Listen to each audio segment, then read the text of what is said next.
Quand j'ai rencontré Jean-Marc, je lui ai présenté mes personnages et il m'a dit mais des histoires avec ces personnages-là, c'est bon quoi. Moi, c'est des ingrédients avec lesquels je peux vraiment dérouler des longs récits quoi.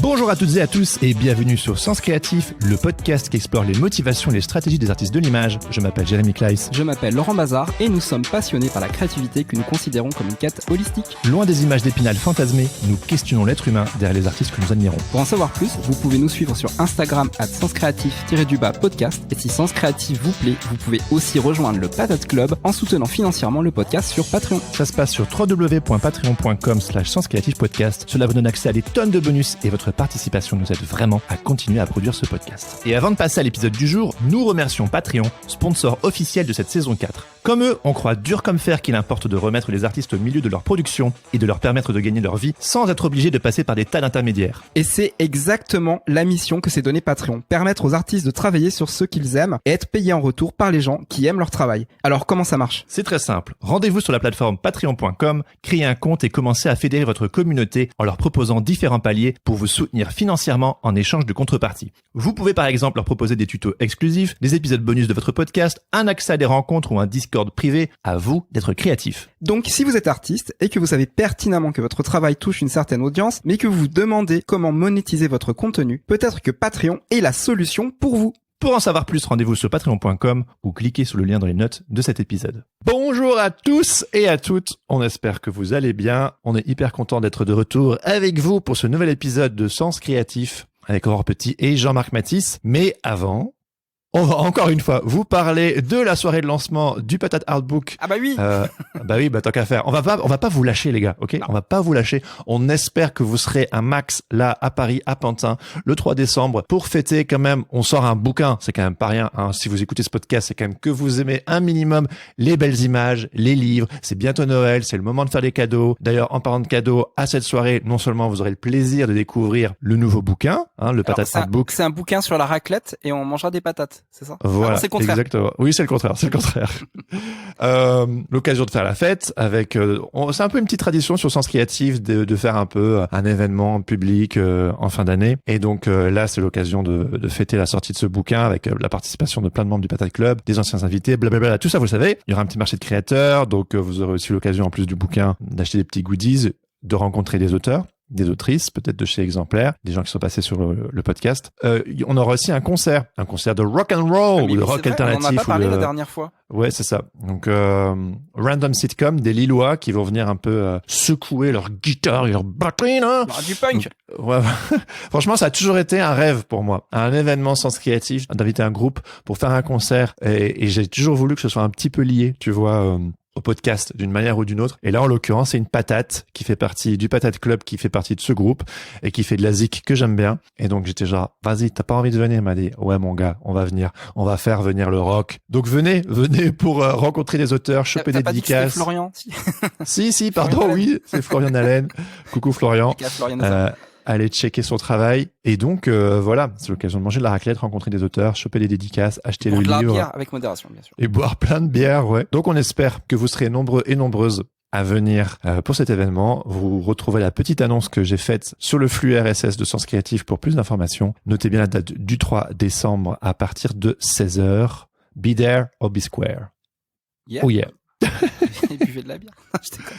Donc, aujourd'hui, on est très très content de vous présenter notre épisode avec Aurore Petit et Jean-Marc Matisse. Aurore Petit qui est déjà passé sur le podcast il y a quelques années à l'occasion de la sortie de son premier livre, Une maman c'est comme une maison. Depuis, on en a sorti 2 autres. Ouais, toujours sur la parentalité, ouais. C'est la suite. Et à l'occasion du tout dernier, La petite sœur est un diplodocus. On avait envie de réaborder le sujet de la parentalité sur Sens Créatif, parce que c'est un sujet qu'on aime bien, vous le savez probablement. Laurent est devenu papa pour la 2e fois il y a quelques mois, et moi il y a 1 an, donc du coup ça nous touche aussi, notamment parce que je sais pour la petite histoire que j'avais envie de refaire un épisode sur le sujet, parce que 2022 a été une année complètement désordonnée pour moi. On en parle du désordre et tout sur le boxon créatif, et là on veut l'aborder sous l'angle de la parentalité, et on s'est dit que ce serait chouette.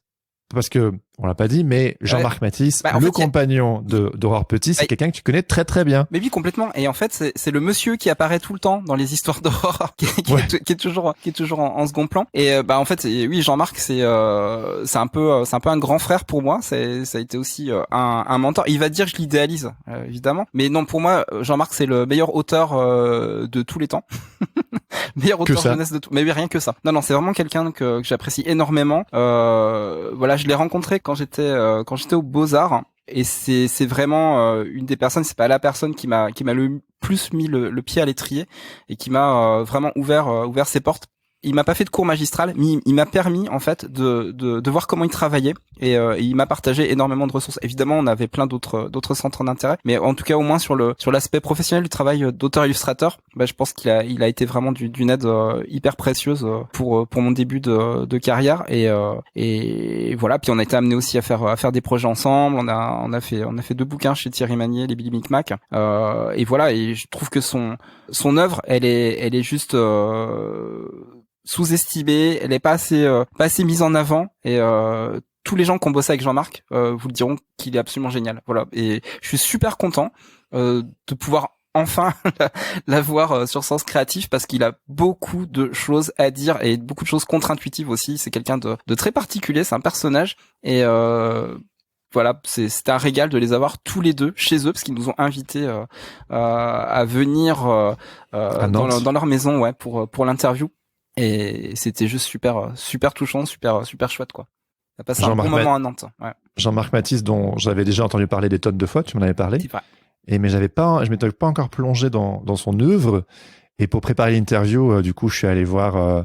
J'ai été lire certains de ses livres, c'est pour la jeunesse ou pas. Comment il s'appelle encore son personnage? Son best-seller, Boris. Ouais. Boris, je voulais dire Maurice. Non, c'est Boris. Boris. C'est trop fort. Ah oui, Boris, c'est un petit ourson. Alors, il est un petit peu à mi-chemin entre Bart Simpson et Calvin de Calvin Hobbes. Pinaise. Il a 4 ans, je crois, Boris. Et c'est un petit con, mais il est super attachant. Et il est entouré de jouets en fait qui prennent vie. Et voilà, il arrive plein d'aventures. Enfin, c'est absolument génial. Et ça a été adapté notamment en dessin animé avec une musique de Pascal Comlade, excusez du peu. Voilà. Et Jean-Marc nous révélera aussi des choses là-dessus. Mais Jean-Marc, c'est aussi un auteur jeunesse qui fait énormément de petits romans et de petites nouvelles pour les enfants et sur des sujets qui sont très forts. Ouais. Mais ça, c'est pareil, on en parlera dans l'épisode. Non, mais j'ai immédiatement aimé sa plume. Genre, tu m'en avais parlé, évidemment, et puis j'ai lu et j'étais genre, j'adore, tout de suite, c'était genre, c'est drôle, c'est fin, c'est... Donc, du coup, on s'est dit que pour cet épisode, on pouvait allier et le sujet de la parentalité, et le sujet du couple, et aussi plonger, voilà, dans l'univers et de Aurore et de Jean-Marc, qui sont tous les deux auteurs, illustrateurs, illustratrices, mais... ils sont pas d'accord sur tout, c'est ça qui est drôle aussi. Ouais, c'est trop bien, Enfin, c'est trop bien qu'ils sont pas d'accord sur tout. Non, mais du coup, c'est enrichissant. C'est enrichissant pour la discussion. Et c'est un peu une des premières fois qu'on a vraiment aussi... Enfin, je crois qu'on a déjà eu, mais Jean-Marc, il écrit... Je pense que c'est toi qui m'avais dit ça, qu'avant de dessiner, c'est vraiment surtout quelqu'un qui écrit constamment. Et donc, c'était vraiment la première fois qu'on pouvait le dessin n'est jamais parler avec un écrivain. Oui, voilà. Parce que quand il écrit, il a aussi besoin de mettre en image. Donc, il y a une dualité dans cette pratique. Et toi, ça faisait quoi, 10 ans que tu l'avais plus vu, Jean-Marc? Ouais, non, peut-être pas 10 ans parce qu'on s'était revus sur le salon de Montreuil, mais oui, en fait, le fait d'être parent, ça éloigne un tout petit peu. Donc, ouais, c'était super génial de pouvoir se retrouver. Et c'est comme si on s'était quitté la veille. Je trouve ça super fun. Merci Jean-Marc et Aurore. Moi, je trouve qu'on a passé un super moment. Voilà. Exactement. Bon, du coup, on vous laisse écouter notre épisode avec Aurore Petit et Jean-Marc Mathis. Bonne écoute. Bonne écoute. Non mais je vous en prie, hein, ça fait plaisir. C'est vers Sapin des Vosges, maintenant tu le sais. Ouais. Voilà, c'est beau. Où est-ce qu'on est, Jérémy? On est chez Aurore Petit et Jean-Marc Mathis. Merci de nous recevoir chez vous. À Nantes. À Nantes, ouais. Dans les suburbs de Nantes. Oui. Très beau vert, très beau jaune. C'est les couleurs des livres de Aurore Petit. On est vraiment dans l'ambiance. C'est un peu ça, hein? Bah ouais, c'est moi qui ai choisi. Tout comme c'est moi qui ai choisi les couleurs de mes livres. Donc, du coup, ça colle. Ouais. Il y a une cohérence. Du coup, Jean-Marc et Aurore, bienvenue sur Sens Créatif. Merci. Ou devrais-je dire re-bienvenue, Aurore, parce que c'est la deuxième fois que tu passes sur le podcast. Ouais. On s'était parlé c'était le tout début du confinement. C'est ça, c'était en mai 2020, je me rappelle, parce que c'était juste après la naissance d'Astrid, en effet. C'est ça. Ouais. C'était le tout premier épisode à distance que je faisais avec Sens Créatif, donc c'était complètement expérimental. Je me souviens que j'ai eu des soucis techniques. Après, je sais pas si tu te souviens, ma voix, vous irez réécouter l'interview d'Aurore. J'ai une grosse voix très étrange dans l'enregistrement, c'est trop bizarre. Et voilà, mais donc là c'est l'occasion, vous êtes deux, hein, donc on a l'occasion de alors monsieur et madame. Donc on voulait faire à l'occasion de la sortie de La Petite Sœur est un diplodocus de faire une interview croisée. Donc bienvenue. Merci. Merci. Pour commencer, est-ce que vous pourriez, pour les personnes qui vous connaissent pas encore, brièvement vous présenter et nous dire ce qui vous motive à sortir du lit le matin? Tu veux commencer? C'est toi qui te lèves en premier. Bah oui, alors c'est celui qui se lève en premier qui raconte. Normal. Bah actuellement, donc je m'appelle Jean-Marc Mathis. Mathis, c'est mon nom. Actuellement. Et beaucoup de gens en ce moment croient que Mathis c'est mon prénom. Ouais. Mais non, c'est mon nom de famille. Et les petits Mathis, je les ai vus arriver en 2000 à peu près, voilà. Mais j'étais là avant. Et le matin, donc je suis auteur, illustrateur, et le matin, je me lève parce que c'est moi qui prépare le petit déjeuner. En gros, c'est ça. Ce qui me motive, c'est que les enfants soient à l'école à l'heure, enfin, Armand à l'heure à l'école et Astrid à la crèche. Puisque si je veux travailler, il faut qu'ils soient à l'école. Donc voilà, c'est moi, et puis c'est aussi mon petit moment à moi, je bois mon thé, Ouais, c'est quoi ta routine le matin? Le matin, après que les enfants soient amenés à la crèche et à l'école. Moi je regarde mes mails tout de suite et le premier truc que je fais qui n'a rien à voir avec le travail, c'est je vais sur un site où il y a des plugins gratuits de musique, et donc je vais voir les nouveautés, les nouveaux VST qui sortent. Les nouveaux, voilà, c'est ça. Tu joues? Tu fais du son? Ouais, un petit peu. Ouais. Beaucoup moins depuis qu'il y a les enfants, mais je continue à faire. Alors moi je suis pas musicien, ça m'intéresse pas d'être musicien. Okay. Mais je compose. Oui. Voilà. La musique électronique, j'imagine. Bah ouais. Voilà. Okay. Et toi, Aurore? Moi, ce qui motive le matin, disons que le matin, vraiment, je suis pas très motivée. J'ai du mal à me lever le matin. Moi, je suis plutôt du soir. Donc c'est aussi la routine des enfants, quoi. Donc ce qui est super, c'est que quand je me lève, Jean-Marc a préparé le petit déjeuner, en effet, comme il l'a dit. Il s'est occupé de tout, il fait les biberons, il fait tout pour. Enfin, moi, je suis la grosse flemmarde du matin. J'emmène Astrid à la crèche et je vais à mon atelier collectif, qui est au centre-ville, parce que Jean-Marc travaille à la maison et moi je travaille avec d'autres auteurs illustrateurs. Ça, il me semble que j'en avais déjà parlé au premier podcast. Mais pour les personnes qui n'ont pas encore refait. Écouté ton épisode, c'est un petit rappel. Hein. Et puis la routine, en fait, au début de la journée, j'essaye d'évacuer tout ce qui n'est pas du travail, mais qu'en est quand même. Donc, c'est-à-dire les mails, c'est-à-dire prendre des billets de train quand il y a des déplacements pour des salons, des choses comme ça, tout ce qui est administratif et qui est pas créatif en fait. Donc, en fonction des périodes, ça prend plus ou moins de temps. En ce moment, ça prend beaucoup de temps parce que j'ai beaucoup de déplacements. Je suis en résidence aussi une semaine par mois à Villeurbanne cette année, donc du coup, j'ai plein de logistique en fait à régler. Donc mes matinées, elles passent beaucoup à ça pour l'instant. Et puis après, je me mets le nez dans mes projets, donc dans mes albums si j'en ai en cours, ou dans des projets de dessin quoi. En ce moment, je fais Inktober. Ah, tu le fais? Donc du coup, ouais, mais je fais mon propre Inktober en fait. Je dessine des corps parce qu'en fait la résidence que je fais à Villeurbanne, elle est sur le thème du corps. Et je fais dessiner aux enfants des corps et je les invite à dessiner plein de corps différents, à voir le corps sous tous ses angles. Des corps humains. Oui, des corps humains, ouais. Mais pas des décors, des décors. Ouais, pas des décors, non, justement. Pas des corps d'animaux. Pas des corps d'animaux non plus, des corps humains. Et donc je me suis dit que j'allais essayer de faire un corps par jour, voir jusqu'où je peux aller comme ça. Donc je fais des dessins au feutre noir, au gros marqueur, sans trop me prendre la tête. Faut que ça prenne 10 minutes maximum, quoi, 10 minutes, un quart d'heure. Sinon, faut pas que ça devienne fastidieux en fait, ce genre d'exercice. Faut que ça reste frais. Parce que t'investis souvent les réseaux sociaux de cette manière-là, avec des petites séries, des petits challenges. Inktober, c'est la deuxième fois que je le fais. La première fois, c'était peut-être il y a 2 ans, je crois. J'avais suivi la liste officielle et je l'avais faite mienne en choisissant de faire qu'un dessin féministe à chaque jour. Et là, pour le coup, je suis aucune liste, donc je peux juste le seul point commun avec Inktober, c'est que c'est en octobre et que c'est un dessin par jour. Mais des séries sur des réseaux, non, ça c'est plutôt toi, Jean-Marc. Ouais, qui fais j'allais ça. y venir. Oui. Toi, t'as découvert Instagram il y a quoi, il y a 2-3 ans. Enfin, j'ai découvert, tu m'as inscrit sur Instagram. Ouais, Ouais. voilà. J'ai pas eu le choix. J'étais sûr que c'était ça. Et alors du coup, quand t'as découvert Au ce départ- format-là, qu'est-ce que tu t'es dit? Bon, au départ, j'étais découragé puisque on m'a dit que c'était un truc pour le boulot, donc il fallait, mais comme j'ai fait beaucoup. Ah oui, de c'est vrai, livres, c'est ce qu'on dit voilà. beaucoup aussi en illustrateur, illustratrice. Donc il y a beaucoup de c'est choses important. pour le démarrage, on va dire. Et puis après, je me suis. Bon, après il y a eu le confinement, il y a eu plein de trucs, donc on a eu du temps libre. Donc je me suis mis à faire des choses juste pour sur Instagram pour voir, pour m'amuser. Voilà, c'est ça le jeu, quoi. Et Jouer finalement, là, dernièrement, en fait, j'avais fait des dessins, sur des feuilles à petits carreaux, comme je fais souvent, au feutre et puis au crayon de couleur bleu et rouge.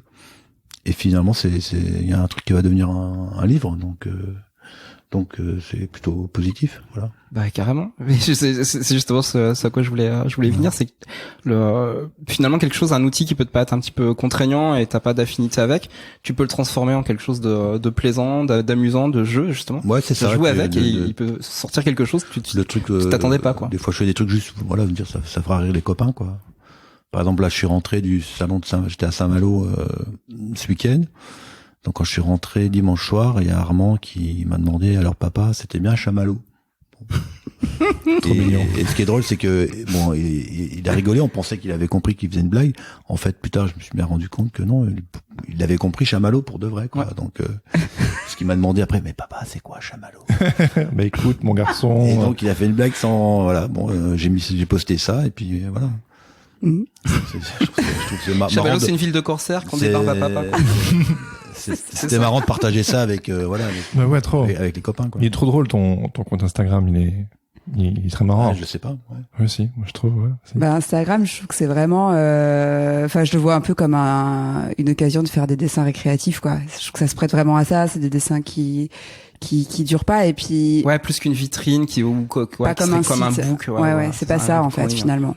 Parce qu'au début, c'est vrai que je t'avais dit ouvre un compte Instagram vu que t'as pas de site, ce sera Soit un peu visible. Non, mais quand Voilà, j'ai voulu faire un ce sera un peu site, ça. c'était ringard. Quand j'ai voulu faire un blog, c'était ringard. Et puis voilà, finalement, je suis sur Instagram, c'est pas mal. Et moi, Et je je trouve ne pas suis qu'un que là. Je ne suis que là. je trouve pas qu'un site ce soit ringard. Pour Oui, moi, t'as pas site, c'est un vrai projet. site officiel, Jean-Marc Non. Métis. Ah oui, non, pour trouver des infos Non. sur Non. Jean-Marc, Ouais, on a faut y dû, aller, quoi. j'ai dû un petit peu chercher. Bon, il y en a chez les éditeurs. Ouais, c'est c'est ça. Mais sinon, Ouais. non. Ouais, j'essaie de faire mes petits devoirs, tu sais, Puis d'aller c'est pas voir mal sur aussi. internet et Voilà, j'ai trouvé. Non mais c'est intéressant, du coup ça montre aussi ton idée aussi de la visibilité, voilà, les réseaux sociaux, internet, c'est pas quelque chose que t'investis comme ça de base pour non. taffer, quoi. Ouais. Je m'en sers, mais pas pour faire ma promotion. Puis c'est pas moi c'est pas mon travail de faire la promotion de mon travail. Enfin, moi ce que j'aime bien, c'est travailler. Oui, c'est ça. Voilà. Est-ce que avant d'arriver au travail, au craft, à l'histoire, au dessin et tout, est-ce que vous pourriez faire un tout petit saut en arrière et que vous nous racontiez un tout petit peu votre parcours avant qu'est-ce qui vous a amené à devenir auteur, illustrateur, illustratrice? Vas-y. Ok. Moi ça va être long. Hein. On a le temps Bah devant oui, nous. parce que t'es beaucoup plus vieux que moi. C'est ça. Ton parcours est beaucoup plus long. Puis je suis beaucoup plus lent. Donc, Bah moi donc je suis sortie des Arts Déco de Strasbourg en 2006. J'ai fait mon premier album jeunesse en tant que autrice et illustratrice en 2008. C'était mon projet de diplôme. Ménagerie. Ménagerie, ouais, exactement. mais pourquoi Chez t'as été Thierry aux Arts Magny. Déco? Ça, moi, ça m'intéresse. Pourquoi j'ai été aux Arts Déco? Bah Tu veux vraiment qu'on Bah ouais, bien qu'on sûr. revienne là, hein. C'est ça qui est important. Comment tu as atterri aux Arts Déco? Alors quand j'étais en terminale, je peux commencer là. Moi, j'ai commencé par quand j'étais bébé, donc. Tu vas commencer là. Moi, je vais pas commencer quand j'étais bébé. Quand j'étais en terminale, je prenais des cours de photo aux Beaux-Arts d'Annecy parce que j'avais ma famille là-bas. Et c'était de la photo argentique et donc j'y allais 2 soirs par semaine pour tirer des photos. Et en fait, j'ai adoré l'ambiance de l'école d'art, quoi. Et c'est là que je me suis dit, en fait, j'ai envie j'ai envie d'aller dans ce type d'établissement. C'était pas tant, il y avait la pratique de la photo qui me plaisait beaucoup, mais c'était aussi l'ambiance, même l'odeur des grandes salles où il y a des gens qui bossent, qui mettent partout. Enfin, cette ambiance d'atelier, en fait, j'aimais vachement. Et moi, je suis pas du tout d'une famille d'artistes. Du coup, c'était un choix un peu décalé de faire ça, enfin de prétendre à ça. Et donc forcément, la réponse de ma famille, ça a été mais tu pourrais en faire un loisir. Et j'ai dit bah non, en fait, je crois que j'ai envie de faire ça tout le temps. Donc du coup, je suis rentrée dans une prépa d'abord, une prépa d'art appliqué qui s'appelle l'école préparatoire d'art du Petit Collège à Lyon, dans l'idée d'être peut-être un jour photographe, mais très vite, en fait, j'ai pris des cours de dessin, des cours de peinture, et je me suis rendu compte que, en fait, la légèreté de ce médium-là me plaisait vachement. Le fait de pouvoir dessiner partout, de pouvoir être autonome complètement, de pas avoir de matériel, d'avoir besoin d'un minimum de matériel pour créer des images, ça me plaisait beaucoup. Et donc, après, j'ai passé des concours, quoi, d'école de beaux-arts, école d'art appliqué, école de prépa. Et donc, je suis rentrée à Estienne, école de métier du livre. À Paris? À Paris. Parce que même si j'aimais bien l'ambiance dans les écoles d'art, j'avais envie quand même j'avais pas envie d'être artiste, plasticienne, en fait. Je pense que j'avais envie d'être dans un art appliqué. Au service d'un message, au service d'un objet aussi. Et en fait, c'était la fin des années 90, et il y avait les éditions du Rouergue qui faisaient leur début.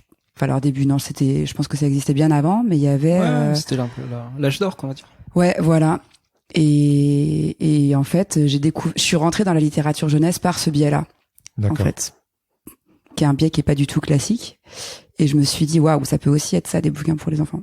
Et donc du coup, je me suis dit que je voulais faire ça. Après, j'ai déchanté un peu parce que en fait, les bouquins pour les enfants, c'est pas que ça, c'est beaucoup plus vaste.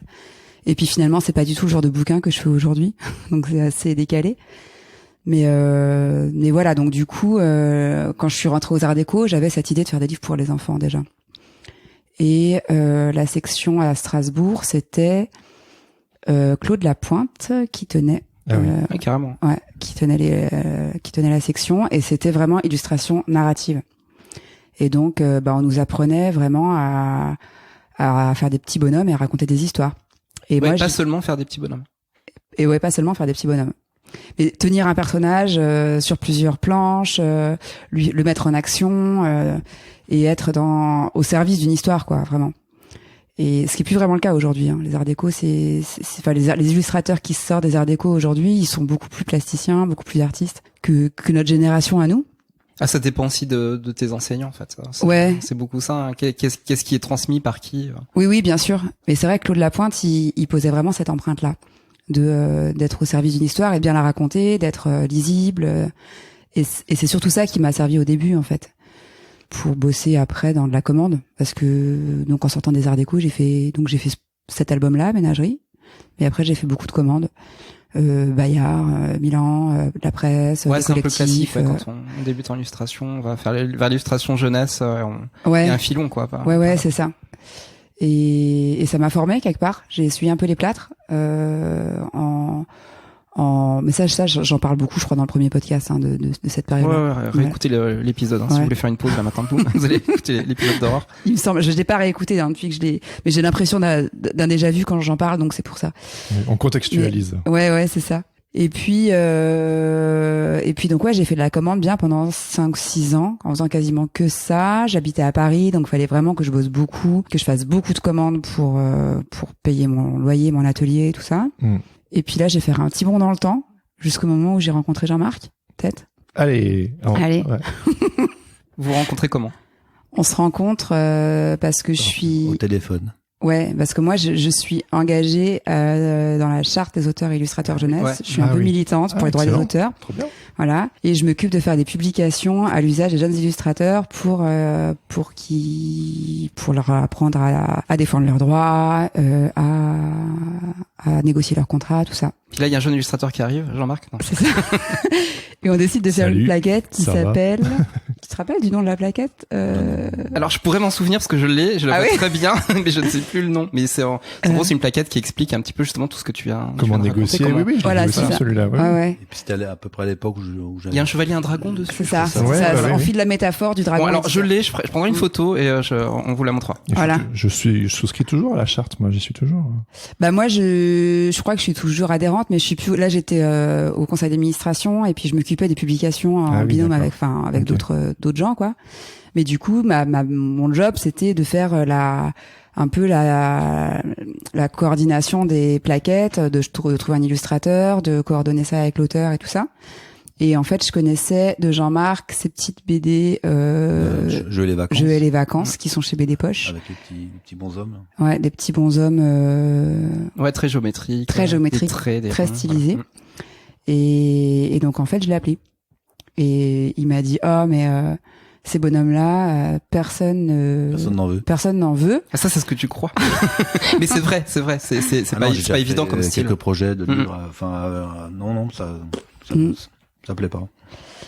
Et donc du coup, bref, on a sympathisé tout ça, et donc je lui ai dit vas-y, éclate-toi avec tes petits bonshommes là-dedans. Et puis là, il m'a dit mais tu sais, je fais pas que des BD et des livres de jeunesse, je fais aussi, j'écris aussi des romans, tout ça. Donc j'ai plongé dans son œuvre. Et puis voilà. et puis voilà. Non. Vous pouvez pas finir l'histoire comme ça. Ouais, cool, quoi. Elle a coulé dans mon œuvre. Non, mais après, voilà, ce qui m'a séduit, c'est, je crois que c'est la diversité de son travail, en fait. C'est que Jean-Marc, il fait des BD, il fait des albums pour la jeunesse que je connaissais déjà très bien, qui sont hyper pertinents, vraiment pour les enfants et sincèrement pour les enfants. Et puis tout ce que j'ai découvert que je connaissais pas, c'était c'était ses romans. Et en fait, là, je crois que c'est là où j'ai été vraiment séduite. Je peux le dire. Tu étais séduite par l'écriture, voilà. Par l'écriture. Ouais, parce qu'elle aime pas mon dessin, mais. Et toi, Jean-Marc, t'as pas commencé à écrire tout de suite des histoires. C'était plutôt le dessin à la base. Même là, peut-être. Après, t'es passé à la BD, c'est ça? Comment ça s'est goupillé pour toi? Pour moi, ouais. Tu peux remonter tout au début, hein, si tu as envie. Hein. Comme tu veux. Non, après, faut que je mette un peu dans un contexte. C'est-à-dire, moi, je viens d'une famille nombreuse. On était 5 enfants, avec maman au foyer, papa qui travaille. Après le cliché, voilà, papa qui boit aussi. Et dans un petit village en Alsace de 1000 habitants, en gros. Voilà, c'est ça le. Et pour moi, ce qui se dessinait quand j'étais petit, que je trouvais ça tout à fait normal, c'était soit faire comme papa, qui était maçon, soit aller travailler à l'usine. En gros, c'était mon destin, on va dire. Et la chance que j'ai eue, c'est quand même mes parents étaient pour les études, mais pas n'importe quelles études. C'est-à-dire après la 3e, moi je voulais faire des études artistiques sans savoir ce que c'était exactement, parce que je dessinais et puis je lisais beaucoup aussi. Et en gros, mes parents m'ont expliqué que les artistes, c'était des feignants, c'était des drogués. Enfin, ils avaient les artistes avaient plein de tares. Ils n'en connaissaient pas, hein, et ça leur semblait pas terrible comme truc. Enfin, pour eux, c'était un peu des crèves-la-faim, quoi. Et donc, comme je dessinais, voilà, j'étais aiguillé vers après la 3e, j'ai fait un BEP de dessinateur en bâtiment. Et à l'issue duquel j'aurais dû travailler.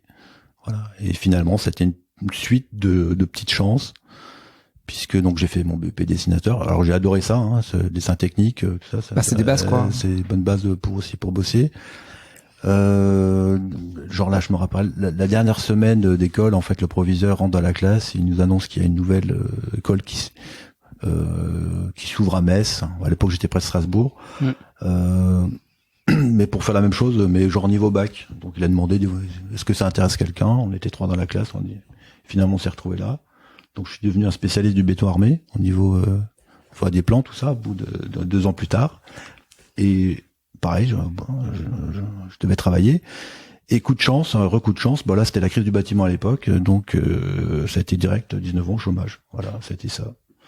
Et comme mon papa aussi, il avait été avant d'être maçon, il avait été 6 ans dans les paracommandos, donc c'était un ancien militaire, donc il y avait ce truc pour les garçons, voilà, pour être un homme, fallait. Tu sais pas quoi faire. Fallait faire l'armée. En même temps, j'avais rien d'autre à faire, donc j'ai fait un avancement d'appel et j'ai fait mon service militaire pendant lequel je me suis ennuyé, mais alors je connais pas. T'étais à Toulon. Hein. J'étais à Toulon dans la marine, mais non, j'étais à terre. Mais en fait, j'ai appris plus tard que pourquoi j'étais à terre, parce que dans les trucs que j'avais remplis, j'étais P3 service à terre. Bon, j'étais presque P4, mais sans faire exprès. Ah mince. Non, mais ça a été non, pas du tout. Ça a été une bonne expérience. Et puis là, j'ai réfléchi, puis j'ai décidé je me suis renseigné. Mais j'avais un copain qui avait fait ça, qui avait fait un concours à Épinal, ouais, qui était dans ma classe avant, et lui, il m'avait dit, ouais, tu devrais faire ça, tout ça. Je dis, ça me semblait bien, je sais pas, enfin, ou ça me semblait pas pour moi en tout cas. Et puis finalement, pendant mon service militaire, voilà, là, j'ai cogité, j'avais 20 ans, je me dis, mais qu'est-ce que je vais faire de ma vie? J'avais pas envie de travailler. Je savais ce que j'avais pas envie, mais je savais pas vraiment ce dont j'avais envie. Et j'ai passé le concours à Épinal, ils m'ont pris. Et puis j'ai dit à mes parents, voilà, si on me prend, c'est les Beaux-Arts, c'est 5 ans. S'ils me prennent pas, je cherche du travail. Et donc ça a été 5 ans. J'ai fait 2 ans à Épinal et 3 ans à Nancy. C'est là que vous vous rencontrez tous les deux? Non. Après, moi, je suis. Okay. On a 10 ans de. On a 10 ans d'écart facile avec. Ok. 9 ans, 10 ans. Ouais. Peut-être 10 ans. 9 ans. Du coup, je peux calculer l'âge. Peut-être plus. Non, 11 ans. On te racontera. Mais c'est pas au Beaux-Arts de Nancy que vous êtes rencontrés? Non, du tout. Non, c'est après. C'est pas loin des Beaux-Arts de Nancy. Ok. Et à l'issue des Beaux-Arts de Nancy, moi j'avais j'avais deux autres amis. Bon, il y avait Thierry Martin, qu'on salue, qui fait toujours de la bande dessinée maintenant. Et on voulait, c'était faire de la bande dessinée. Donc moi je suis sorti des Beaux-Arts, je voulais faire de la bande dessinée avec un dessin assez dur, des histoires un peu compliquées, un peu dures aussi. Et je n'imaginais pas une seconde que je ferais des livres pour enfants. Alors là, pas du tout. Il y avait une copine dans la classe qui voulait faire ça. Et je trouvais ça tellement idiot. Des petits trucs avec des petits lapins ou des petits... C'était un truc un peu rock, un peu underground, contre-culturel. Ouais, disons qu'à l'époque, à Nancy, il y avait cette atmosphère-là, cette ambiance-là, qui était assez punk rock. Donc, c'était très logique aussi. Enfin, moi, j'aime pas les punks, donc je peux pas me revendiquer. Voilà. Mais c'était un peu l'ambiance qui... Mais c'était plutôt brut de décoffrage. Ouais, d'accord, ouais. Et j'ai publié un peu dans la revue à suivre, dans Le Psychopathe, en BD, mais je trouvais personne pour faire des albums.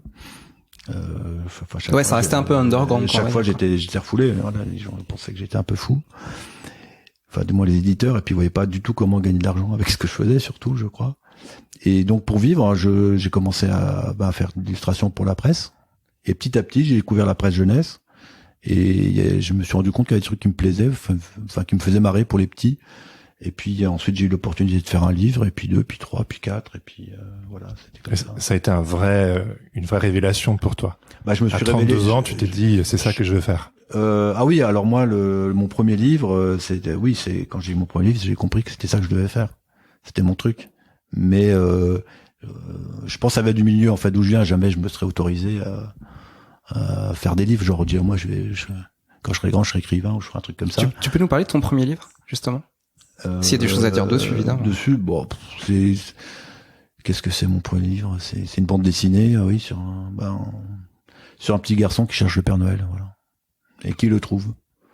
Ou pas. D'accord. On sait pas, enfin, il le trouve, mais peut-être qu'il est mort dans le froid dehors, donc on sait pas, voilà. C'est une histoire avec une fin ouverte. Mais pour toi. Après, moi, je suis souvent, j'ai beaucoup travaillé là-dessus, mais sur un entre-deux. Genre, il y a le truc rigolo, et puis, pour les gens qui réfléchissent un peu, ils se rendent compte, mais en fait, dans toute ton œuvre, on voit ça. C'est pas toujours rigolo. Le petit pas de côté. Donc voilà, et l'écriture, c'est venu après, dans la mesure, je pourrais dire oui et non, mais. Oui, parce que raconter des histoires, si j'ai bien compris, c'est depuis toujours. Tu disais, j'ai retrouvé une interview que tu as donnée pour des CM, genre en 2008, un truc comme ça, et tu disais que petit, t'étais très menteur, et que tu racontais des blagues tout le temps, et qu'une bonne histoire, c'est quoi, qu'il y a deux types de mensonges. Il y a les petits mensonges et les mensonges de kermesse, et puis les vrais mensonges. Et quand tu commences à raconter des vrais mensonges, c'est là où tu commences à raconter des vraies histoires. Ouais, tout à fait. Et je leur dis aussi que je pense que quand on dit la vérité, faudrait dire la vérité comme si tu racontais un mensonge. Parce qu'on arrive très vite à... Moi, quand je dis la vérité, les gens ne me croient pas. Genre, j'entends un truc super à la radio, ou un truc incroyable, et je le dis comme ça, sans faire d'effort, on va dire, et puis on dit non, mais c'est des conneries, tu nous racontes des blagues. Et je me suis dit, merde, j'aurais dû y aller autrement, quoi. Voilà. Ouais, pas forcément Jolivet, mais il y a une manière d'arriver en fait. de narrer. Voilà. C'est là où le jeu du storytelling. Parce que quand tu dis un mensonge, tu sais que c'est pas vrai. Et donc tu fais un effort pour raconter ton histoire, quoi. Oui. Voilà. Donc l'art de raconter des histoires, c'est là depuis que t'es petit. Et puis après, il y a eu cette révélation avec ce premier livre, et là tu t'es dit, banco, j'y vais. Oui. Enfin, j'y vais. Si on veut de moi. Si on veut de moi, c'est toujours pareil. On n'est pas tout seul. Et ce truc viscéral de raconter des histoires, ça vient d'où? Alors il y a plusieurs sources. T'es prêt? Jean-Marc, raconte-nous une histoire. 3. Il y a une source qui après, puisque j'ai fait un petit travail dessus, et il y a une source, et ça vient d'un de mes grands-pères que j'ai pas connu, qui est mort quand mon papa avait 13 ans. Et du coup, mon papa s'est retrouvé parce que mon papa, il avait, ils étaient 8 garçons, une fille, en gros, voilà. Donc, quand le père est mort, ça a été la catastrophe. Ma grand-mère, qui était à la maison, a dû aller à l'usine.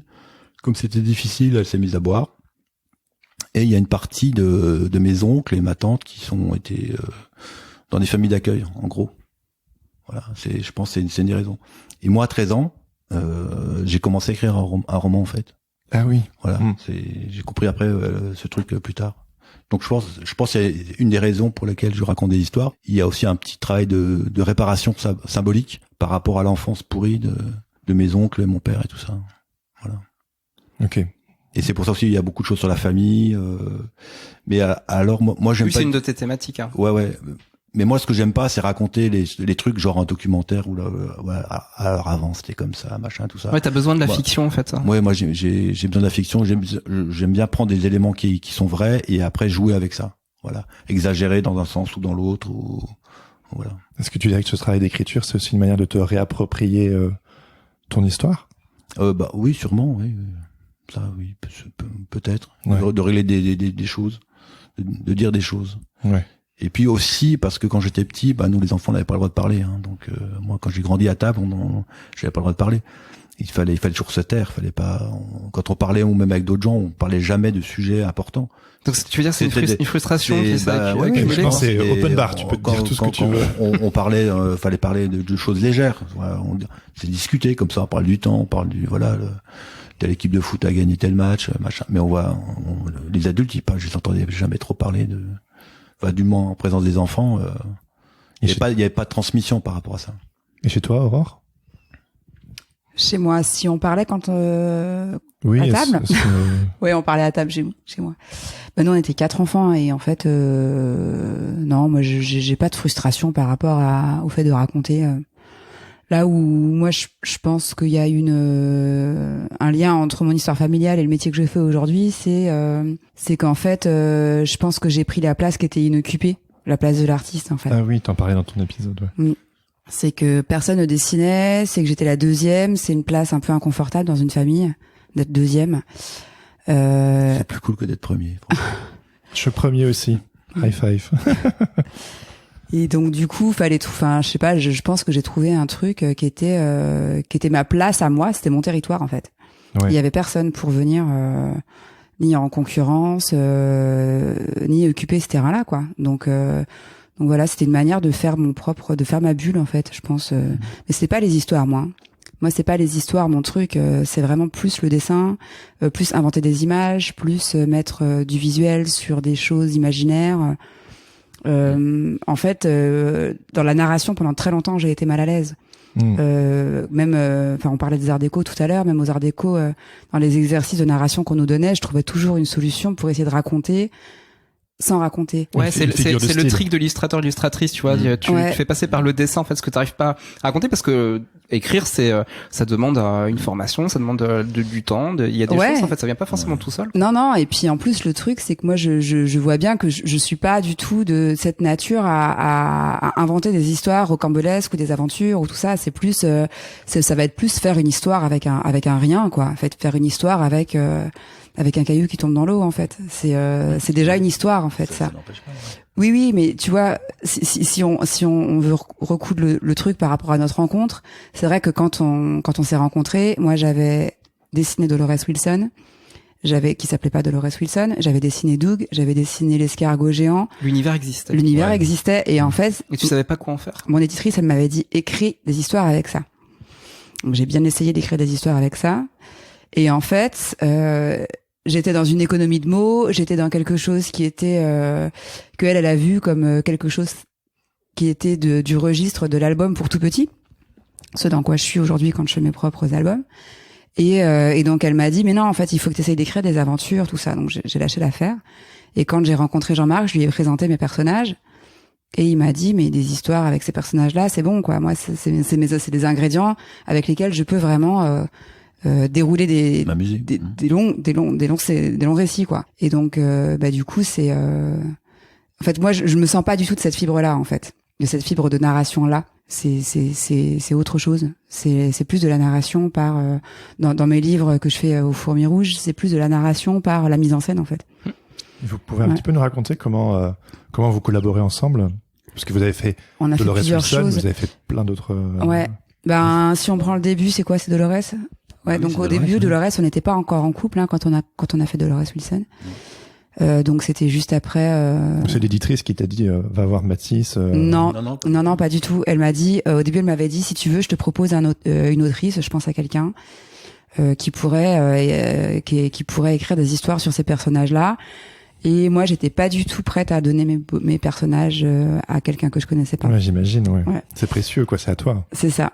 Et puis en plus une fois que le pas a été fait, c'est compliqué de dire bah non finalement ça me plaît pas ou non je récupère mes billes et je m'en vais. Donc j'ai dit bah non je vais essayer encore.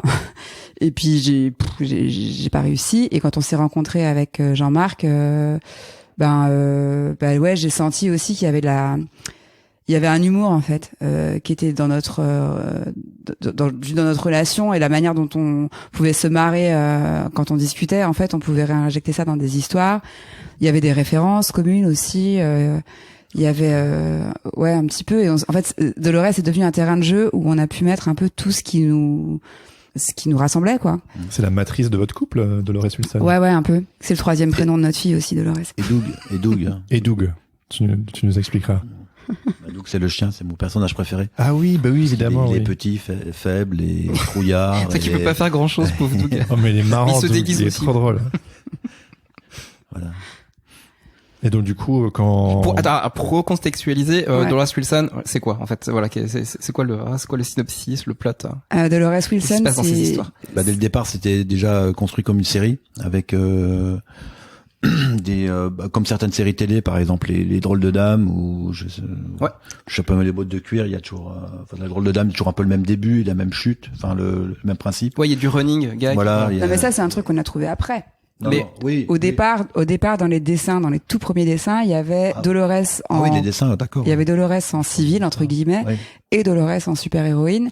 Et il y avait la dualité du personnage. On a mis du temps, c'est à trouver que fait Dolores dans la vie en fait. Génial. On voulait pas. On n'a pas répondu à la question de Laurent. C'est quoi Dolores Wilson? Il faut juste qu'on fasse un petit pitch. Vas-y. C'est pour le public. Pour le public, vous irez voir. Dolores Wilson, ce sont des albums pour les 7-8 ans à peu près, voilà. Ouais. Donc c'est l'histoire d'aventure d'une jeune femme qui vit avec son chien et qui est intérimaire, mais dans le bon sens du terme, parce que les vrais intérimaires, je pense, elles vont pas se reconnaître dans Dolores. Chaque jour, elle fait un nouveau métier, donc des métiers complètement absurdes. Elle peut faire dresseuse de cheveux, ou ce genre de choses. Et dans chaque aventure, elle va rencontrer un méchant, qui est généralement une créature, un yéti, un vampire, un ogre, voilà. Un ours bipolaire. Et donc elle, quand elle ingère donc un mélange de piment et chantilly, elle se transforme en super-héroïne. Et elle casse la tête à tout le monde, en fait. Elle est plus forte que tout le monde. Elle défonce. Et voilà pour le pitch. Voilà le pitch. Voilà. Donc il y a 5 histoires. Et à chaque fois, elle vit ses aventures avec son chien Doug, qui est un petit peu le duo, qui équilibre un peu, parce que Dolores est parfaite et Doug il est parfaitement imparfait. Imparfait. Ouais. Voilà. D'où ton personnage préféré. C'est ça. Et comment du coup à quoi ça ressemble une collaboration entre Aurore Petit et Jean-Marc Matisse? Bah celle-ci c'était beaucoup par téléphone, c'était beaucoup par bribes de. Bah en fait il y a ce charme du début de l'histoire où on se dit on va faire un super projet, ça va être génial. Où on était complètement habité par l'envie et bah du coup on s'appelait tout le temps ah ouais j'ai une idée en fait elle pourrait ça pourrait commencer par ça pourrait finir par ça puis en fait on s'appelait plusieurs fois par jour en fait pour se donner plein de petits ingrédients qu'on pourrait mettre dans l'histoire.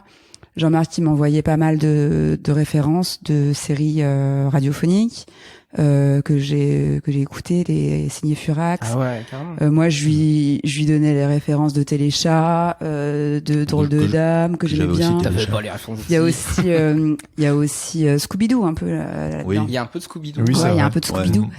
Donc du coup ça a été plusieurs mois où on a baigné en fait dans tous ces trucs là. Et puis après à deux on a trouvé cette structure un peu donc à chaque début d'épisode Dolores elle va chez Eddie le chef de l'agence au boulot qu'on ne voit jamais et qui lui donne une mission et elle fait sa mission, au milieu elle se transforme à un moment donné en super-héroïne et à la fin Eddie l'appelle. Il y a un passage manga voilà. action. Ouais. Donc tout ça c'est des détails en fait qu'on a trouvé à deux et puis après après ça se passe de manière assez classique. Jean-Marc écrivait l'histoire, il m'envoyait des choses. Moi il y a des trucs que je sentais pas, donc je lui disais Qu'elle n'arrivait pas à dessiner. Alors, est-ce que t'as un exemple, Aurore, de choses que t'arrivais pas à dessiner? Que je, Non, bah, des que, idées de Jean-Marc. Des fois, il part loin. C'est une blague. Genre, on a dit à un moment donné, Dolores, elle sera jamais maîtresse d'école parce qu'il est hors de question que je dessine une salle de classe. Je trouve ça insupportable. À dessiner trop d'enfants, trop de tables, trop de trucs droits. T'as mis tes limites. Voilà. Ça va aussi, non, mais ce genre de choses, ça va aussi trop dans le sens des livres pour enfants, les livres sur les maîtresses, tout ça. Enfin, moi, personnellement, ça me casse les pieds, donc. Et puis sinon non, il y avait des réactions que Dolores avait où ouais, tu te rappelles où je la sentais pas comme ça. Je disais non, en fait Dolores, elle est pudique dans sa manière de réagir. Et en fait des fois elle était tu vois, elle sautait de joie. Je disais bah non, en fait Dolores elle est pas très de joie. impalpable en fait Ouais. et comme elle a ses lunettes, on perçoit pas en fait ses sentiments. Et quand Aurore te faisait une suggestion, tu réagissais comment? C'est son personnage à la base, celle qu'il a inventé. Ah donc, oui. Donc t'avais la DA.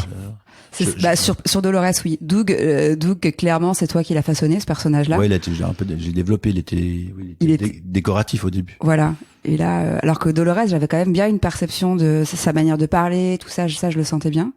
Et Doug, non, mais en fait, le premier dialogue que Jean-Marc, il a écrit entre Doug et Dolores, pour moi, c'est un des meilleurs dialogues de la série, c'est quand Dolores rentre chez elle après dans Panic au Mini Market, et que Doug a mangé tous ses les petits mous. Surtout les petits mous. Parce que lui, il mange des petits durs. Oui.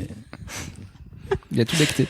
Et en fait, ça, c'est le premier dialogue entre Doug et Dolores, et c'est là que le personnage de Doug, en fait, il prend vraiment toute son épaisseur. Non, c'est clair. Parce que Doug faisait un régime. Voilà.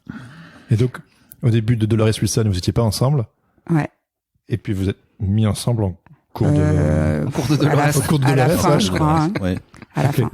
D'accord. Et après ça s'est arrêté. Et après, ça s'est arrêté, ouais. Il y a eu 5 histoires. Hein. Il y a eu 5 Pas le couple. Il y a eu Dolores s'est arrêté, mais pas vous. On arrête Dolores. Dolores s'est arrêté, ouais. Mais Non, mais c'est pas pour cette raison-là. Mais Mais vous avez ça n'a rien à voir.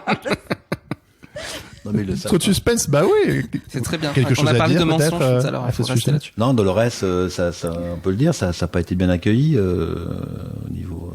Commercialement, ça a été Commercialement, compliqué. C'était le tout début des C'est fourmis rouges. c'est pas une histoire qui est très c'est vrai. facile, hein, c'est clair.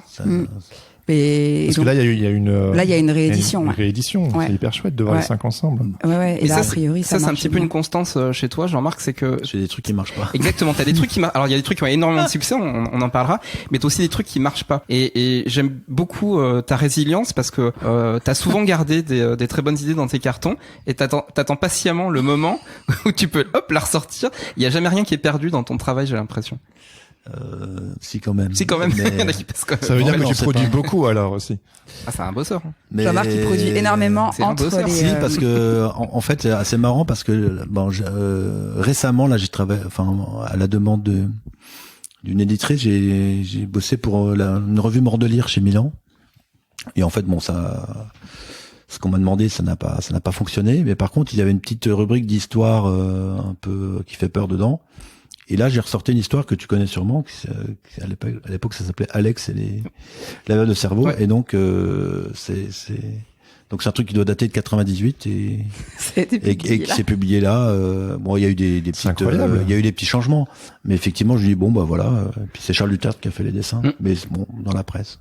Mais c'est quoi? C'est 24 ans plus tard, un truc. Mais peut-être qu'elle le sait pas, l'éditrice. Ah non, l'éditrice, elle le sait pas.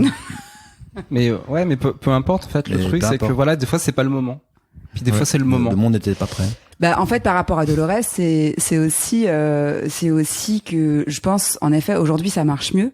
Mais je pense alors on en parle parce que c'est réédité, hein, les 5 histoires sont maintenant voilà. en un seul format. Ouais, et bon déjà je pense que l'objet est beaucoup plus évident parce que du coup au début c'était 5 histoires, 5 petits livres souples et en fait les libraires savaient pas trop si c'était de la nouvelle, de l'album, du roman graphique comme on dit. Voilà. Et là, en fait, le fait que ce soit un gros livre de 150 pages cartonné, c'est avec beaucoup de texte, c'est clairement pour des 8 ans. Et en fait, ils savent très bien où le ranger dans la librairie. On n'a peut-être pas trouvé la bonne forme tout de suite. Voilà. C'est que le nouveau format est vraiment très cool, quoi. On peut vraiment le mettre facilement dans une bibliothèque. Je pense que si ça. Oui, c'est ça. Et puis il y a aussi, on a assumé beaucoup plus le côté super héroïne qu'on n'avait pas forcément autant marqué dans les premières moutures. Et puis il y a aussi une vague féministe, faut le dire quand même, depuis plusieurs années le public est prêt pour ça. Une super héroïne. Ouais. Avoir une super héroïne, en fait, je pense que c'était moins facile à défendre c'était en 2015 quoi qu'aujourd'hui. C'était il y a pas si longtemps. C'était il y a pas si longtemps, mais le monde a quand même beaucoup changé en 7 ans. Donc après Dolores existe aussi en pièce de théâtre. Il y a une troupe de Grenoble. Ouais, on peut en parler de ça. Ouais. C'est en fait, génial. c'est pas vraiment pièce de théâtre, ils font ce qu'ils appellent une lecture bruitée. Et donc c'est un peu un épisode radiophonique en direct en fait. Et ils se déguisent et tout, et c'est hyper chouette. C'est vraiment très bien. C'est la compagnie Les Belles Oreilles qui fait ça. Ouais. On les salue. Ouais. Allô, ici le Patate Club.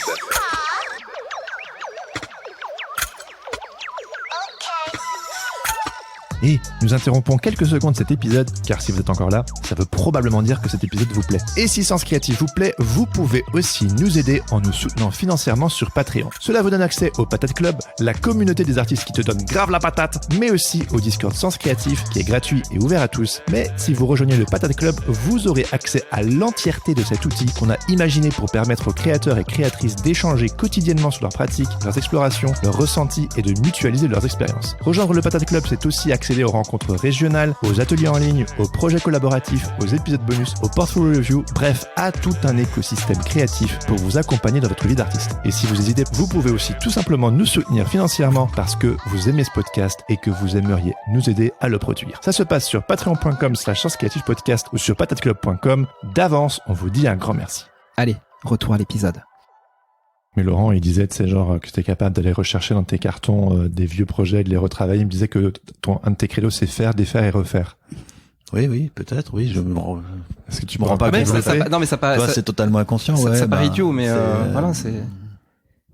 Ok. C'est là, je me rappelle de trucs qui sont là, ouais. Si, même, je peux vous dire, attends, il y a une histoire qui paraîtra l'année prochaine. C'est un texte que j'avais écrit. Enfin, j'avais commencé en 2008. En 2008, j'avais écrit 2 lignes. Et bon, c'était l'année de la mort de mon papa, tout ça. Donc c'était un texte l'idée de la liste, c'était pas très joyeuse. C'est l'histoire d'un chien qui est vieux, qui va mourir, en gros. Hein, c'est le pitch. Donc pour trouver un éditeur avec ça, faut se lever un peu de bonheur. Et finalement, j'ai trouvé un éditeur. Ça sera les éditions de Pourquoi pas. Et genre l'année dernière, j'étais dans le train, je regarde mes vieux projets, mes trucs, je dis ah ouais mais il y a ce truc là, il faudrait quand même que je le fasse, et j'écris. Et puis voilà. Donc c'est un truc qui a démarré en 2008 et qui aboutira en 2023, on va dire. Incroyable. Mais c'est sûrement moi qui étais pas prêt à ce moment. Mais comme quoi rien ne se perd, tout se. C'est la matière, ouais. C'est la matière qui s'accumule. Ouais, puis faut pas lâcher des bonnes idées, quoi. Ouais. C'est ça, c'est qu'il y a aussi toutes les idées pourries qui meurent au fur et à mesure, et ça le temps fait bien son boulot là-dessus, quoi. Et effectivement, parfois il y a des bonnes idées, mais parfois voilà, on trouve pas forcément le bon support tout de suite ou le bon public, ou enfin. Comment vous faites pour il y a l'art de raconter des histoires, puis après il y a l'art de le transformer en livre, il y a l'art d'avoir... c'est quoi une bonne idée et comment vous faites le tri pour... ça c'est une bonne idée, ça c'est une moins bonne idée, ça c'est exploitable, ça c'est pas... Ça c'est une fausse bonne idée. Ah, ouais. Mes idées sont bonnes, si tu veux. Voilà. Toujours bonne. Puis celles des autres, un peu moins. C'est la base. Et après, il y a les autres qui te disent, mais non, Jean-Marc, non, c'est pas vrai. Je sais pas, les bonnes idées. Comment dire?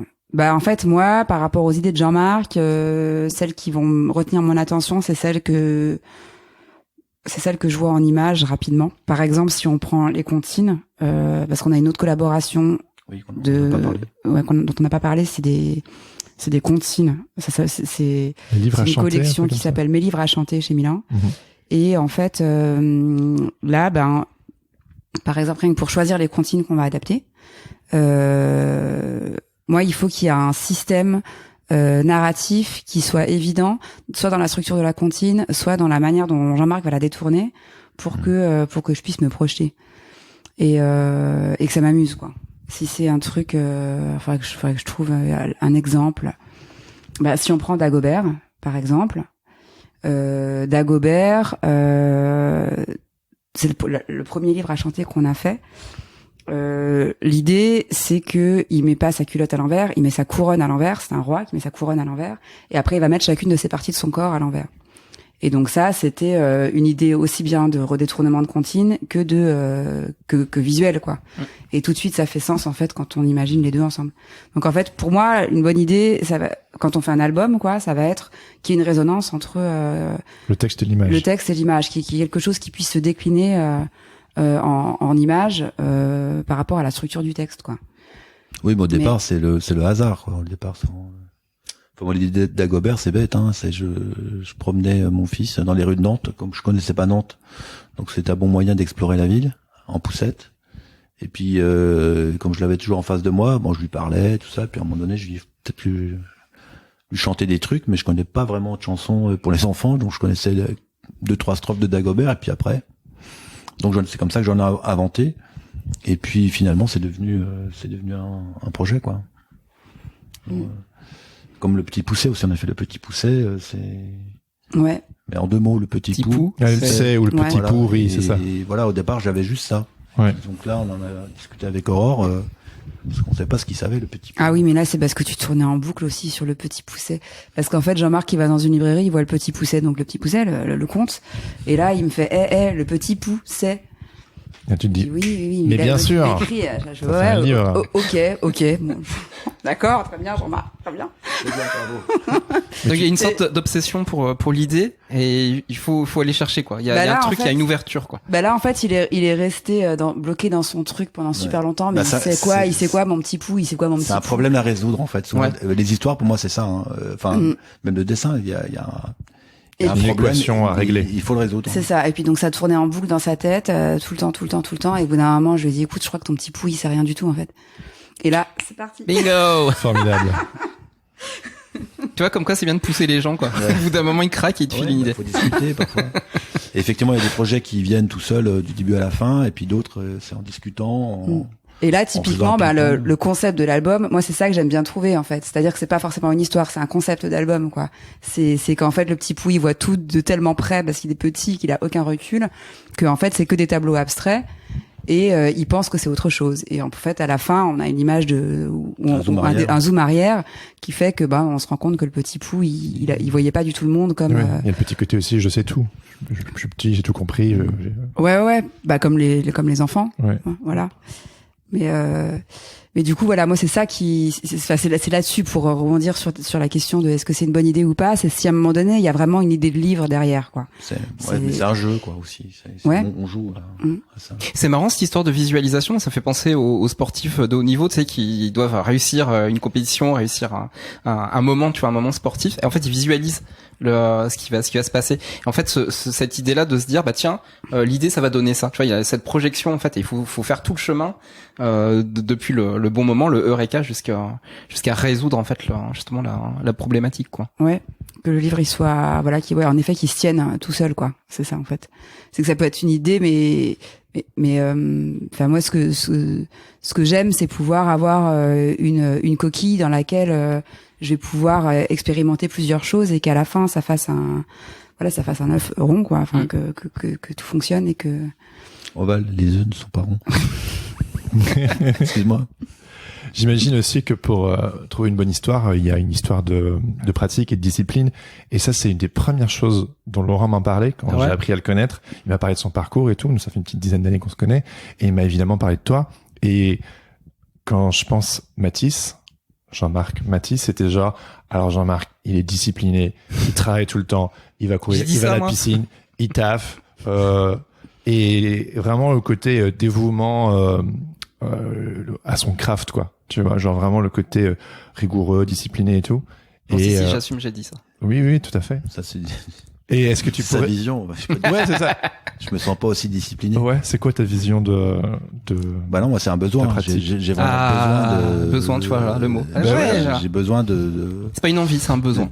Ouais, c'est un besoin. Ouais, si il se passe beaucoup de temps sans travailler, c'est-à-dire quelques jours, on va dire. Dépression. Je vais pas bien. Ouais. Ça vient répondre à quel besoin? J'en sais rien. Bah, écoute. C'est peut-être la question de le besoin d'exister. De le faire, ouais, j'aime bien faire des choses. Voilà.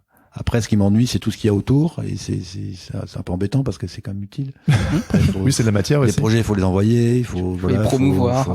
Il faut aller les signer. Il faut s'en occuper, tout ça. Donc, tout ça m'ennuie terriblement. Et moi, ce que j'aime bien, c'est trouver des trucs, des idées, quoi. Mais ça, c'est une drogue aussi, hein. C'est un jeu, en fait. La routine peut être une drogue, en fait. C'est, ouais. Bah, je pensais plus au fait de trouver une bonne idée, quoi. Enfin, de trouver quand je parle de routine, chercher... c'est au sens anglais, en fait. je parle en anglais dans ma tête. Oui, en fait, c'est le fait d'avoir une habitude, tu vois, l'habitude qui te drogue et qui te fait que tu as envie d'y être, en fait. Tout le temps, tu vois, de générer ce moment-là de. Puis la vérité, c'est oui, de générer le moment où tu trouves. Ça, voilà. C'est ça. Oui, les idées viennent un petit peu tout le temps. Elles viennent en faisant. C'est-à-dire, si tu fais rien, non. Parfois même, j'ai trouvé plein d'idées juste en dessinant. Par exemple, des Boris, je me rappelle avoir fait. Je me dis, parce qu'au début, bon, on était avec Boris, fallait que c'était vraiment aussi une série. On en faisait 3 par an, donc c'était beaucoup. Et voilà. Et puis moi, je peux pas prévoir 10 histoires comme ça. C'est épuisant une série. J'en fais une, et puis pendant que je fais la première, j'ai la deuxième qui arrive. Pendant que je fais la deuxième, j'ai la troisième, etc. C'est un petit peu, ça fait boule de neige. Et parfois, juste en dessinant, paf, un dessin, et l'idée d'histoire, elle vient immédiatement, quoi. Et donc, s'il y a pas ce truc de chercher, entre guillemets, sans chercher, quoi, de gratter, tout ça, bah ça vient pas.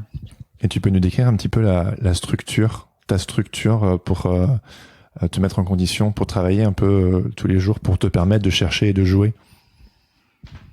J'en ai pas, moi.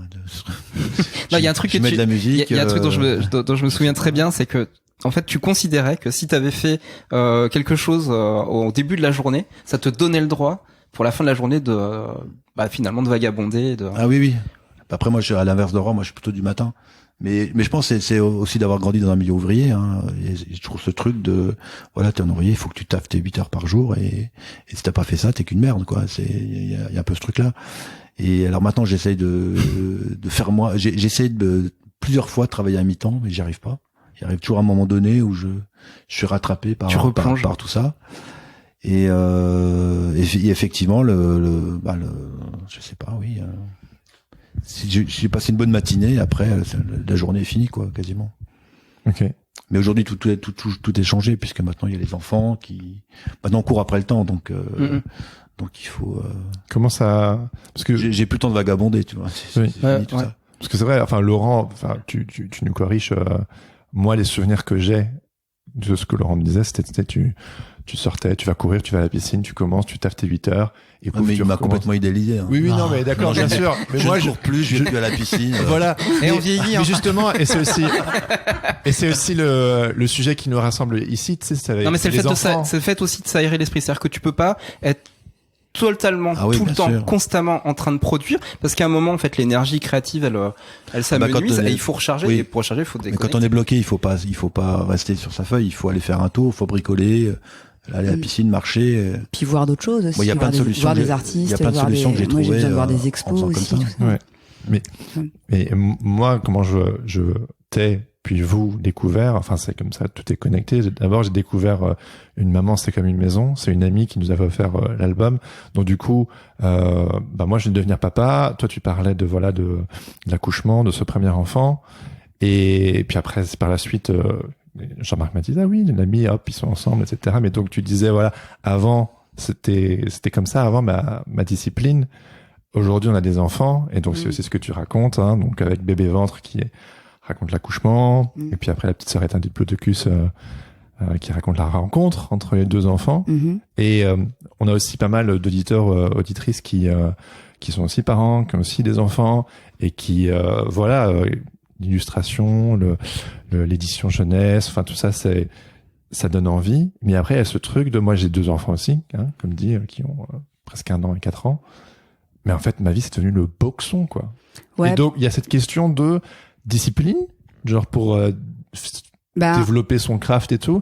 Et comment vous faites avec les enfants? Comment ça a chamboulé Ce qu'il y a, c'est qu'on les a eu tard aussi, nos enfants. On est des vieux parents, donc en fait, quand on a eu nos enfants, on était déjà un peu installés, je pense. Et ça, c'est quand même une chance. Une chance, parce qu'en fait, on n'a pas eu. Enfin, moi, j'ai pas eu. Toutes mes années de recherche vraiment où j'ai défini ma famille d'illustrateur dans laquelle je me sentais bien et tout ça, où j'ai trouvé mon écriture et le type d'histoire que j'avais envie de raconter et tout ça c'était avant d'avoir des enfants. Et en fait depuis qu'ils sont... Comment ça? Pourquoi tu... Jean-Marc fait genre... Jean-Marc fait bof. Non, moi je trouve que t'as trouvé ton truc depuis que t'as des enfants. Oui, ça s'est affiné complètement, mais j'ai l'impression que quand les enfants sont arrivés, tous les ingrédients étaient déjà là et il y a une espèce d'alignement qui s'est fait, où j'ai commencé vraiment Mais Aurore, tu parlais de toi dans tes histoires, dans tes projets avant, ou c'est venu justement avec les enfants? Non, ça c'est venu clairement avec les enfants. Faire l'autobiographie. T'as commencé à te raconter. Voilà. Oui, complètement. Avant c'était des figures de style, et puis après maintenant c'est le cœur, c'est le beat qui parle. Ouais, c'est clair. En fait, c'est qu'à un moment donné, je me suis rendu compte que j'avais besoin d'écrire ça, en fait. Et que c'était tellement fort que je trouverais ça dommage de pas l'écrire. Enfin, moi, la manière dont je le vivais, en fait. Donc il y a eu ça. Après, je fais pas que ça non plus. Donc, du coup, ça m'a aussi permis de pouvoir me faire confiance, en fait, et de faire d'autres choses à côté, quoi. Alors, tu fais évidemment pas que ça, et t'as plein de succès. Mais ces albums-là, il place vraiment un jalon sur ton parcours, et en fait il marche très très bien, quoi. Tu veux dire il marche bien en tout cas voilà, le retour critique sur les albums est oui, j'ai beaucoup de chance et c'est très chouette. Mais t'as été surprise que ça marche? En fait, j'ai été surprise parce que c'est son éditrice qui a été surprise. Non, parce qu'en fait finalement c'est peut-être les livres. Elle avait flairé le bon projet là. Non, mais c'est les livres qui m'ont demandé le moins d'efforts à faire. C'est intéressant, ça. C'est ça qui est surprenant, c'est que ça a été les livres les plus faciles à faire. J'ai pas entendu ce que t'as dit. Ah, trop tard, c'est sur la bande. Tu devras réécouter l'épisode. Mais tu sais, t'as dit un truc dans ta toute première interview qui rejoint ce que t'es en train de dire, qui m'a énormément marqué. T'as dit rien de pire qu'un dessin qui sent la sueur. Ouais, là, c'est chouette cette phrase. Et je le dis tout le temps maintenant. Ouais, je l'utilise vraiment. Et genre, il y a une autre phrase que j'aime bien qui dit ne reculez pas devant la facilité. Et tu vois, je trouve intéressant ce que tu dis dans le sens où, c'était une évidence. C'était Une maman, c'est comme une maison. Tu viens de dire, c'était presque l'album le plus simple à faire pour toi. Et c'est presque des carnets, en fait, ces livres-là, quoi.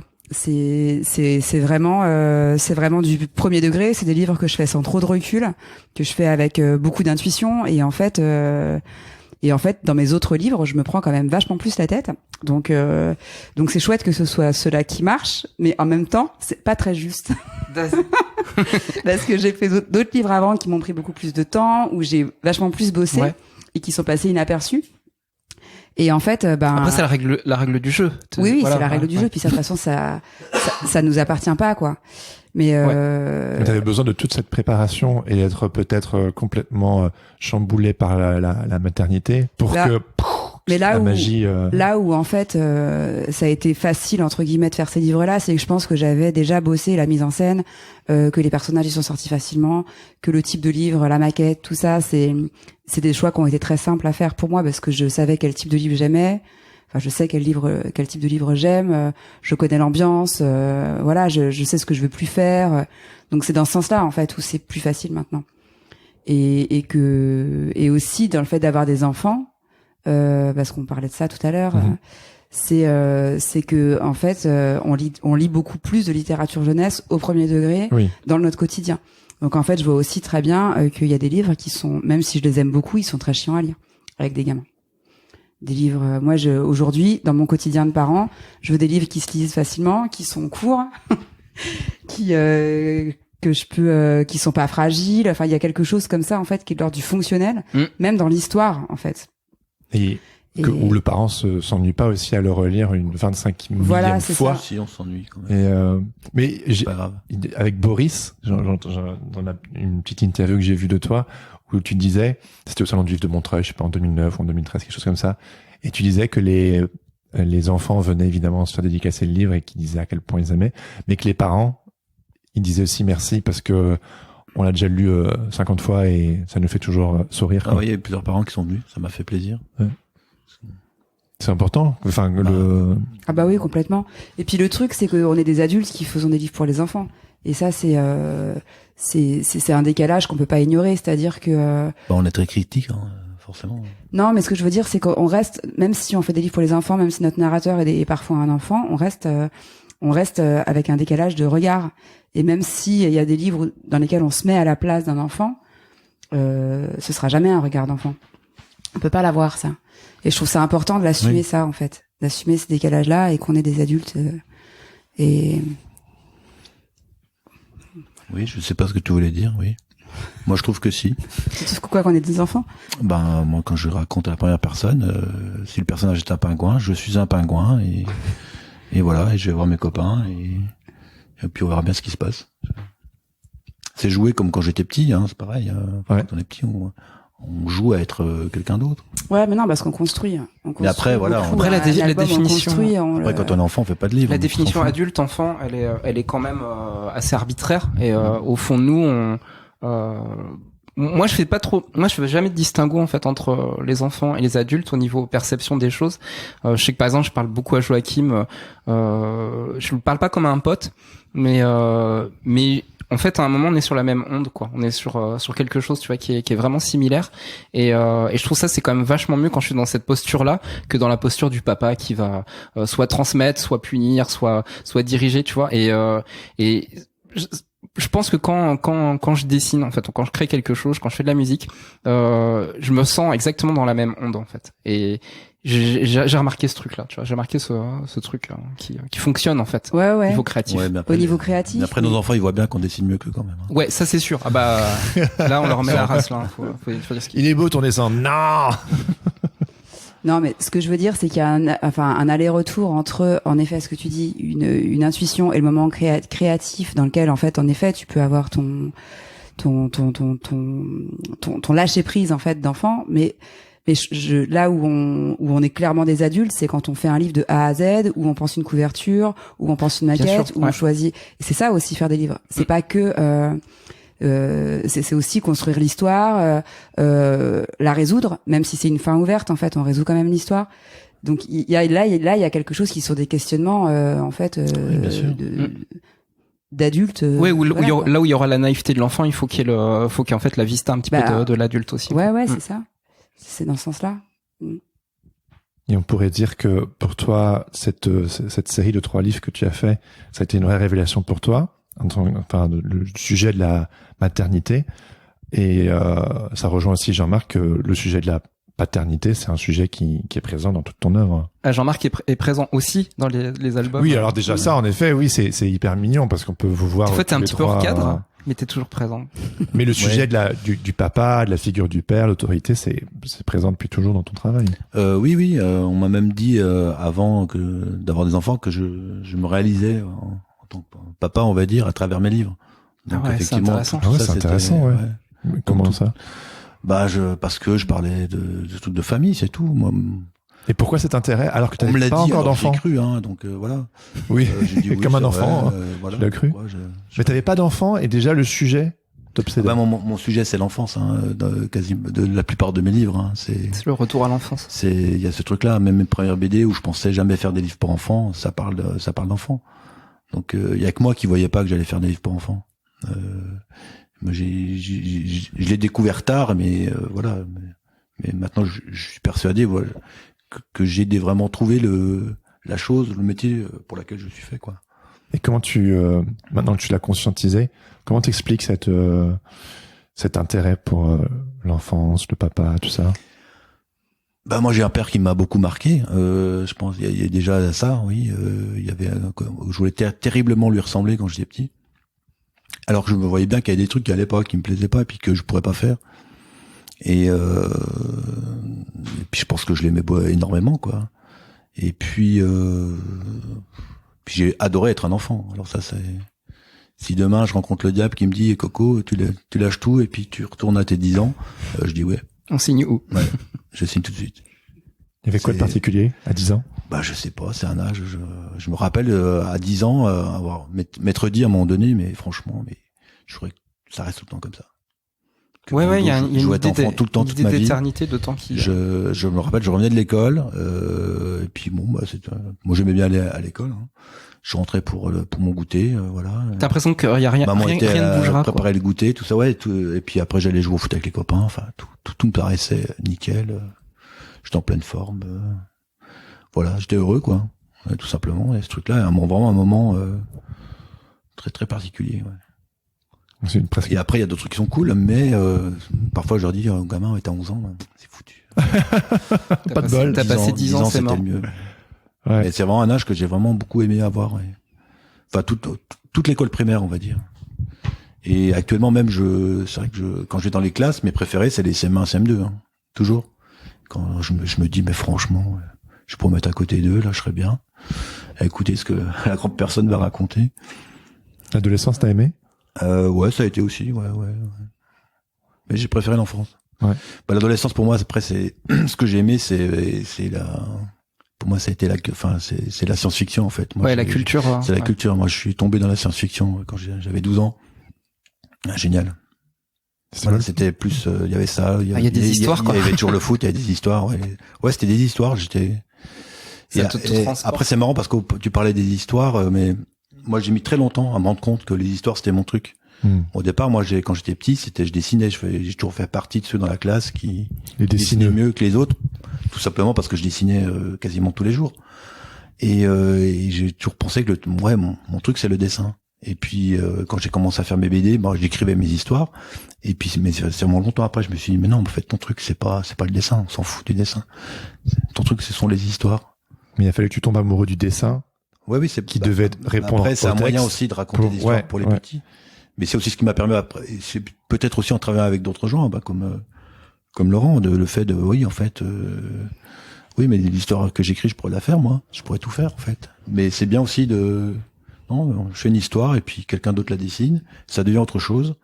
Et puis ça me permet aussi peut-être d'écrire des choses que moi sans doute que j'ai pas envie de dessiner ou que je saurais pas faire.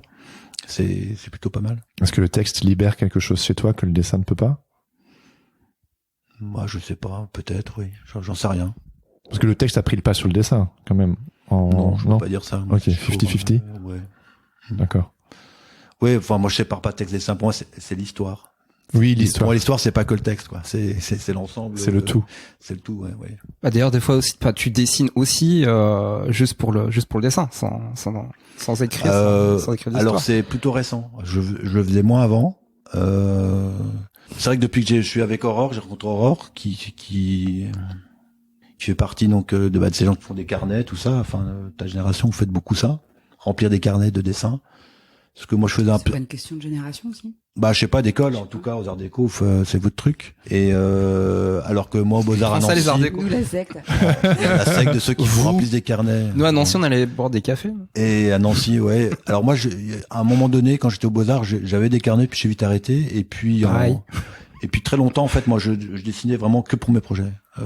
J'ai aucun plaisir à dessiner quelqu'un qui est assis sur une chaise, un truc que je m'en fous, en fait. La même. Ce que je vois, en fait, ça m'intéresse pas trop. C'est bien pour l'apprentissage, pour l'exercice. Et j'ai redécouvert ça, en fait, depuis que je suis avec Aurore. Donc là, je remplis beaucoup de carnets. C'est impressionnant, les carnets d'illustrateurs, d'illustratrices. C'est juste ouf. J'ai retrouvé le plaisir de dessiner pour rien. Voilà. Mais je pense qu'on a ça en commun quand même, c'est de dessiner, c'est que même, enfin, moi, je fais des carnets, mais ça veut pas dire que le dessin est un but en soi. C'est-à-dire que le dessin, c'est quand même toujours au service d'un projet, ou alors c'est en vue de quelque chose.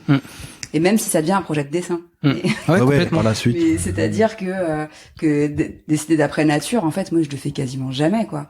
Ou alors, ça va être juste m'inspirer d'une position ou d'un paysage, quelque chose comme ça, pour après jouer avec ça. Mais Puis c'est aussi venu avec les enfants, en fait. Enfin, du moins avec le premier, le fait de dessiner avec lui. À un moment donné, voilà, on prend une feuille, on dessine, et puis lui, il fait ses trucs. Enfin, moi, c'est des choses que j'ai pas de souvenir d'avoir fait ça avec mes parents. Toi, je sais pas. non. Mais c'est un vrai plaisir de dessiner ou faire de la peinture. Avec ses enfants. Oui. Même si quand tu fais de la peinture, tu es un peu l'esclave qui mélange les couleurs, qui fait tous les trucs techniques, mais peu importe. Et puis l'autre, il fait son truc à la putain, un peu comme Picasso, tu vois. Il y a toujours quelqu'un pour l'aider, lui il fait juste son machin.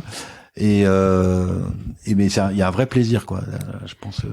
Les enfants, je trouve qu'ils nous ramènent à ça, hein, quand on dessine avec eux et quand déjà les nôtres, mais aussi quand on fait de la peinture avec d'autres enfants en classe, tout ça, c'est le plaisir de la couleur, le plaisir de la matière, le plaisir juste de faire une tache rose énorme, le plaisir de peindre sur des vitres.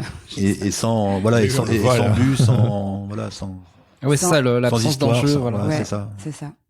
C'est ça que j'avais, je pense, un peu perdu à un moment donné, puis que j'ai retrouvé. Truc hallucinant qui m'est arrivé cette semaine avec Joachim.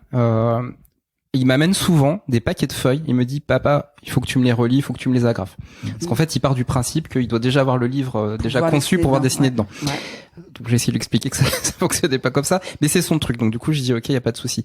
Et j'avais un super carnet qui traînait de côté, tu vois, un beau carnet Muji, tu vois. Et je dis bon, tiens, je l'utilise pas, je le remplirai sûrement jamais. Donc je vais lui donner. Donc je lui donne le carnet Muji. Et après il me revient et dit regarde papa, j'ai fait une couverture. Il avait repris une feuille à carreaux toute pourrie. Il avait scotché, comme un enfant de 9 ans peut scotcher. Il m'a dit regarde ma couverture et tout. Et c'est génial parce qu'il a quelque part il a un peu pourri le carnet Muji, mais il en a fait quelque chose d'hyper personnel et d'hyper créatif. Et ça m'a donné une petite claque cette semaine. J'étais super fier de lui et je me suis dit je vais pas lui dire que c'est moche, quoi. En fait, c'est vachement créatif et c'est génial. Et il fait des BD comme ça, tu vois. Voilà. Quand il va écouter ce podcast, il va. Ouais, quand il sera grand, voilà. On va couper ça. Quoi?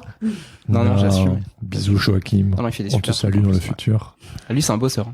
Ouais, mais ils sont hyper impressionnants les dessins de Joachim. Il m'a déjà montré des petits strips et tout qu'il fait. C'est trop fort. Enfin, ouais, puis il fait c'est déjà un peu de l'illustration underground. Mais il fait ça. Ouais, mais il fait ça un petit peu sans fort. Alors c'est très monomaniaque. Hein. Il parle là énormément de foot, hein, parce que c'est son sujet. Mais donc il fait des BD sur le foot et mais par contre voilà, il est bosseur, il va pouvoir bosser 2 heures, 3 heures dessus et enchaîner les pages de BD. Ce que moi je suis incapable de faire. Des angles de vue, des compositions. Ouais, là c'est l'âge, il commence à les perspectives commencent à venir. C'est trop stylé, quoi. Ouais. Trop stylé. Et je lui apprends rien, il fait tout seul. Moi je joue un jeu avec Félix, le mien. Alors pour le coup c'est digital. C'est lui il dessine sur l'iPad très rapidement. Et puis après moi derrière je redessine son dessin un peu plus honnête. Et puis c'est super chouette comme petit jeu qu'on a ensemble, moment de complicité, et aussi moi ce qui m'hallucine c'est la liberté de trait. Tu sais, nous à force 10, 20, 30 ans de carrière en tant qu'illustrateur, illustratrice, on a des automatismes que l'enfant en fait quand j'essaie de redessiner un dessin de Félix, j'aurais jamais pensé à faire ça, j'aurais jamais pensé à faire ça, et c'est enrichissant, quoi. C'est tout simple, hein, ce que je dis, mais... nous, on fait l'inverse, hein. C'est eux c'est Armand qui recopie nos dessins. C'est vrai? Ouais. En fait, au début, Armand, il était vraiment bloqué sur le dessin. Oui. Quand à chaque fois qu'on se mettait à dessiner, c'était non, maman, c'est toi qui fais. Il nous regardait avec un air triste. Ouais. Bah oui, c'est que vous savez, donc il vous donne. Et donc, en fait... l'enfant est très feignant au départ. Hein. En fait, ce qu'il y a, c'est que pour lui, un dessin, c'était quelque chose qui ressemble à quelque chose. Ouais. Et donc... Il a la pression de papa et maman aussi, c'est des dessinateurs, dessinatrices. Ouais, mais pour le coup, ça c'est le regard, ça, je crois. Je sais pas s'il se rend compte de ça. Ouais, je pense pas qu'il y ait de pression. Non, je pense pas. Ah, Félix, il dit aux gens, mon papa, il est dessinateur, il est fier. Je sais pas, lui, je suis pas sûr qu'il soit plus fier que... Je pense que si on était pompier, par exemple, il serait vachement plus fier. Ah oui. Peut-être que pour lui, en fait, vu qu'il est tombé dedans avec vous, c'est une évidence, le dessin. Ouais, c'est juste, c'est normal, quoi. Autour de nous, tous les copains, tout ça, c'est essentiellement des dessineux. Des dessineux, donc du coup, voilà. Il ne comprend pas sa chance. Pour lui, c'est normal de dessiner, ce qui est super. Mais du coup, au début, il était un peu coincé. Et en fait, on lui a proposé de faire un dessin à la table lumineuse. Donc d'abord, on lui a dessiné donc un T-Rex, parce que forcément T-Rex. Et il a décalqué et ça l'a libéré en fait, parce que ça lui a donné confiance. Et puis d'un coup, il s'est mis à tout décalquer à la table lumineuse. C'est un super tips. Moi, j'ai fait pareil avec Joachim et c'est pareil. La table lumineuse, ça a été une révélation pour lui, quoi. Voilà. Vraiment. Et donc après, il a eu une période où il dessinait énormément. Et puis là, maintenant, non, ça y est, il est passé à autre chose. Il est dans la construction, Lego. Dans les Lego. C'est génial. Mais pareil, lui, c'est les histoires, en fait, son truc. Hein. Je pense qu'il est vraiment comme Jean-Marc là-dessus. C'est. Ouais, il anticipe. C'est. À 5 ans et demi, quand on regarde des dessins animés, Et il voit ce qui va venir. il commence. Et peut-être qu'il comprend aussi les techniques de narration ou de construction d'histoire, parce que bon, il est avec vous, il est abreuvé, il lit des livres. Quand il joue, il se fait vraiment des scénarios qui tiennent à peu près la route, quoi. Génial. Et faut le filmer, faire des petits films. Mais après, mais disons que par exemple, un personnage, quand il joue au Lego et qu'un personnage sort du champ, il va faire quelque chose. C'est-à-dire qu'il se dit, bon, en fait, non, il va au marché, donc il a créé son marché, tout ça, mais il n'y a pas de personnage, par exemple, qui sort de l'histoire sans avoir une raison de sortir. Ouais, il donne un background. Voilà. Tout ce qui se passe, quoi. Donc ça, c'est assez rigolo. Mais après, bon, il lit énormément. Tous les jours, il lit plusieurs livres. Hein. Enfin, on leur lit plusieurs livres. Plutôt ça. Parce que finalement, on lit pas mal. Hein. Moi, je compte jamais les livres que je lis pour eux, mais. Oui. Voilà. Top. Moi, j'ai encore une question. C'est quoi, à côté de votre production pour l'édition ou les commandes, est-ce que vous avez des projets personnels qui vous tiennent à cœur, sur lesquels vous travaillez Où il n'y a pas d'argent. Ouais, c'est ça. Bah moi, cette année, je fais pas faire trop de livres. Hein. Je fais plutôt autre chose, d'ailleurs. Je suis là je fais une résidence à Villeurbanne en ce moment, où je pars une semaine par mois. J'en ai déjà parlé peut-être tout à l'heure, non? Ouais, on a mentionné. un peu, Ouais. Mentionné, ouais. Et du coup, en fait, c'est toute une réflexion enfin, je dois faire une grosse expo, tout ça, donc ça va me prendre beaucoup de temps. Et puis, je bosse aussi j'ai bossé avec des chorégraphes, l'été prochain, où je vais monter je vais faire un peu de scéno, je pense, des choses comme ça, ou enfin, c'est scéno, ou alors dispositif, danse, dessin, ce genre de choses. Donc ça, c'est un peu une année récré. Ah ouais. C'est cool. Enfin, c'est beaucoup de boulot, mais c'est autre chose, quoi. C'est d'autres manières de penser. J'ai l'impression d'apprendre un peu un nouveau métier, quand même. Mais donc voilà, c'est plus ça. Et puis moi, j'ai envie de continuer. Si j'ai un 4e tome normalement. Après, La petite sœur est un diplodocus. J'aimerais faire un livre vraiment exclusivement sur Astrid. Ah oui, la pauvre, comme ça, chacun. Oui, c'est la 2e, quoi. C'est la 2e, ouais. Et donc là, je dois réparer ça. Donc. C'est comme un cadeau. Chaque enfant a son. Ouais, c'est ça. Livre. Bah, c'est un peu un besoin d'archiver aussi des moments fondateurs. C'est un peu ça, cette série, je crois. Hein, tu penses que tu vas le faire longtemps? T'as envie dans 10 10 ans, si je suis encore en train de le faire, je trouverais ça peut-être un peu pathétique. L'adolescence. Non, mais la question se pose, en fait, parce que ils sont super, tes albums, et on se demande si tu vas pouvoir t'arrêter. Bah, la question, en fait, que je me pose, enfin, pour l'instant, tant que j'ai envie et tant que j'ai des idées et tant que c'est frais, en fait, j'ai envie de continuer. Tant qu'il n'y a pas trop de décalage entre le présent et de ce qu'on vit nous et puis ces livres, j'ai envie de continuer. Après, quand ils auront 7, 8, 9 ans, et si je suis encore en train d'écrire des choses pour les tout petits avec eux dans ces personnages-là, je pense qu'il faudra que je m'interroge sur le fait que peut-être je n'arriverai pas à les voir grandir. C'est le sujet du premier, ça, d'ailleurs. Non, mais c'est une vraie question. Oui. Ça, c'est vraiment c'est la chute. Bon, j'ai spoilé, mais. Non, mais c'est une vraie question. Est-ce que tu fais évoluer aussi le propos avec l'âge des enfants, quoi? Bah là, dans La petite sœur est un diplodocus, il y a quand même quelque chose qui s'amorce, c'est que les parents ils sortent du champ. Ouais. Et en fait, ça, j'ai envie d'aller plus là-dedans. C'est-à-dire que j'ai envie d'être dans quelque chose d'un peu plus décentré, où en fait c'est plus vraiment, il s'agit plus vraiment de moi et de mon expérience de mère, mais plus des histoires que je peux imaginer en les regardant vivre eux. Donc j'ai plus envie d'aller dans cette direction-là. Et après, pourquoi pas faire quelque chose de complètement fictionnel avec des personnages inspirés de ces deux enfants-là. Mais ça, ce serait peut-être autre chose. Peut-être pourquoi pas de la BD, peut-être pourquoi pas un truc en partenariat avec Jean-Marc, je sais pas. Mais du coup, ce serait vraiment de la fiction. On y pense là. Une petite BD, pourquoi pas avec 2 personnages frères et sœurs comme ça. En tout cas, c'est hyper charmant parce que tu vois. Avec le succès d'Une maman, c'est comme une maison. Depuis, avec les 3 livres, entre guillemets, on vous voit grandir, quoi. Genre, Ah, nous, on vieillit maintenant. Oui, Ils oui. grandissent. Mais tu vois, Jean-Marc, il est dessiné, tes enfants aussi. On les voit un petit peu grandir. On voit, voilà, l'accouchement, la grossesse, le deuxième, la rencontre. Le cadre Et de ici, on vie, est c'est chez la vous, maison. on est chez vous et je reconnais des illustrations. Tu reconnais des endroits du livre. Ouais, c'est ça. Et bon, évidemment, la plupart de vos lecteurs, enfin de tes lecteurs, ne viendront pas dans votre maison, mais voilà, on vous voit évoluer. C'est un changer. peu, ouais, c'est un peu ça que j'avais envie de. Enfin, j'avais pas forcément envie de montrer notre évolution parce que c'est pas vraiment conscientisé tout ça. Mais c'est vraiment l'idée ça répond vraiment à un besoin d'archiver ma vie, quoi. En fait, Ouais. c'est vraiment de l'ordre du carnet, quoi. Et puis aussi de l'envie peut-être de ne pas oublier, quoi. Ouais. De ne pas oublier ces choses qui se vivent de manière très intense et dans l'émotion complète, dans le présent. Et en fait, à partir du moment où ça deviendra de la mémoire, en fait, ce sera plus du tout la même chose.